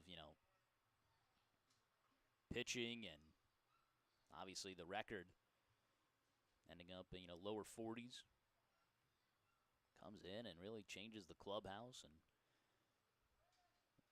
about to receive a 50-win season and a couple games, hopefully a playoff berth. Can't say many managers doing that. Evansville will have a case.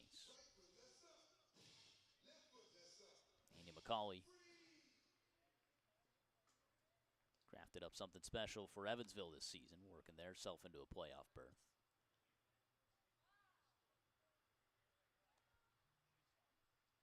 Tom Vaith of Washington, obviously. They've had an incredible season.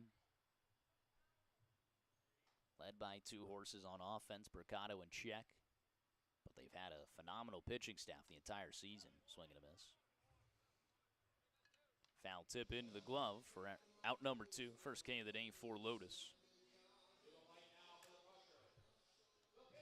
Really a feel-good story for Toby Hall. Comes over from Windy City and puts together a team featuring some of his guys, but also mixing them in well with some of the already steady pieces for Florence. Talking about Zeisler, Richardson, Bobo, Baker. And this combination has just meshed well. Your 3 Windy City guys, the 2 catchers, and Broussard. Plus Baker, Bobo, Zeisler, Richardson, and then you combine them with some good off-season ads, and obviously Blomquist, Brodell, Rushford is a mid-season ad. Bring in Brandon mid-season. Even dealing with the losses of Schoenfeld and Tucker, you've still put together a team that's done some work for you.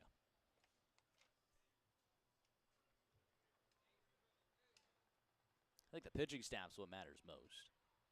The Florence always has a good offense, swing and a miss, bottom of the zone, 1 and 2.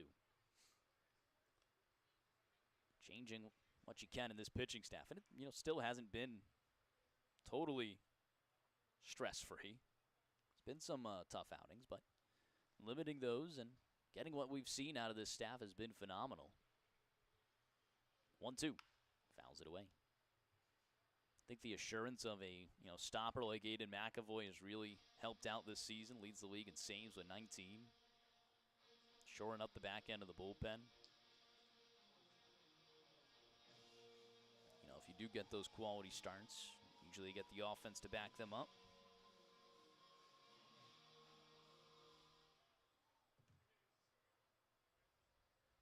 One, 2, check swing. Does not go around. 2-2 the count. 2 away and a runner on first.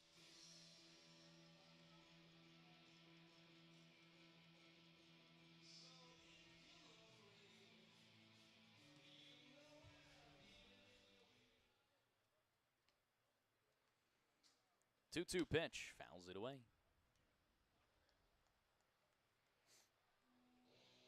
Take a game like this, for example. I mean,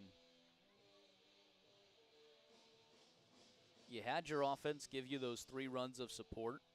It's a close game, but your pitching does a good job to limit that. You get Eli Majic back, and he just gives up 2 runs across 3 innings. C.J. Blower shuts him out for 4. I mean, that's 2 guys you didn't have at the beginning of the season. 2-2, check swing, goes all the way around. A strikeout for Jet Lotus. Back-to-back Ks, and Florence seals a 14-2 win here on Wednesday night to take home the series. Really nice stuff all the way around from the Yalls. Blowers gets the win. The loss will go to Kobe Reeves in a game where he left with just allowing 3 runs. The bullpen really gives up a lot. It was 3-2 once Reeves left. They'll leave it 14-2 in the loss. Jet Lotus finishes off the game with 2 innings, allowing just 2 walks, no hits, no runs, and 2 strikeouts. The Yalls pitching staff once again complements the offense well. Florence picks up their 2nd straight 50-win season. Can you believe it, folks? Can you believe it? The Yalls have won 50 games for the first time since I've joined them. It's just pretty amazing to see. Again, like I used to pray for times like this. They're back up 15 games over 500, doing what they need to do against Lake Erie, but it is a sight for sore eyes seeing them actually handle them in this fashion. 14-2 with 14 hits. Getting good pitching and not making you have to stress at all. Really is exciting baseball for the Yalls. They take home the series and look for a sweep tomorrow. Nathan Lawson, the right-handed pitcher, on the mound against Alex Garbrick, the right-hander for Lake Erie. It's a rematch of what we should have seen last Thursday before that game was rained out and both those starters pushed to Friday. So we'll finally get to see this matchup. Now the Yalls will hope to sweep Lake Erie at home before heading to Evansville for a pivotal 3-game series on the weekend. Florence moves their magic number down to 12 as they look for their first playoff berth since 2021. 3 runs in the 3rd, 7 in the 7th, 2 in the 8th, and 2 in the 9th. The Yalls, a 14-2 win here on Wednesday. A beautiful night for some baseball, and Great broadcast here from Frontier League Network, powered by HTN, as well as the Florence Y'all's Radio Network. I appreciate you guys tuning in on your Wednesday night. I know you guys got a lot of things to do, so always great to spend these summer nights with you. We'll see you tomorrow, a 6:30 first pitch here at Forefront Field. As always, I've been your play-by-play broadcaster, Rory Tettemer, signing off, saying so long, and until next time, y'all have a good night.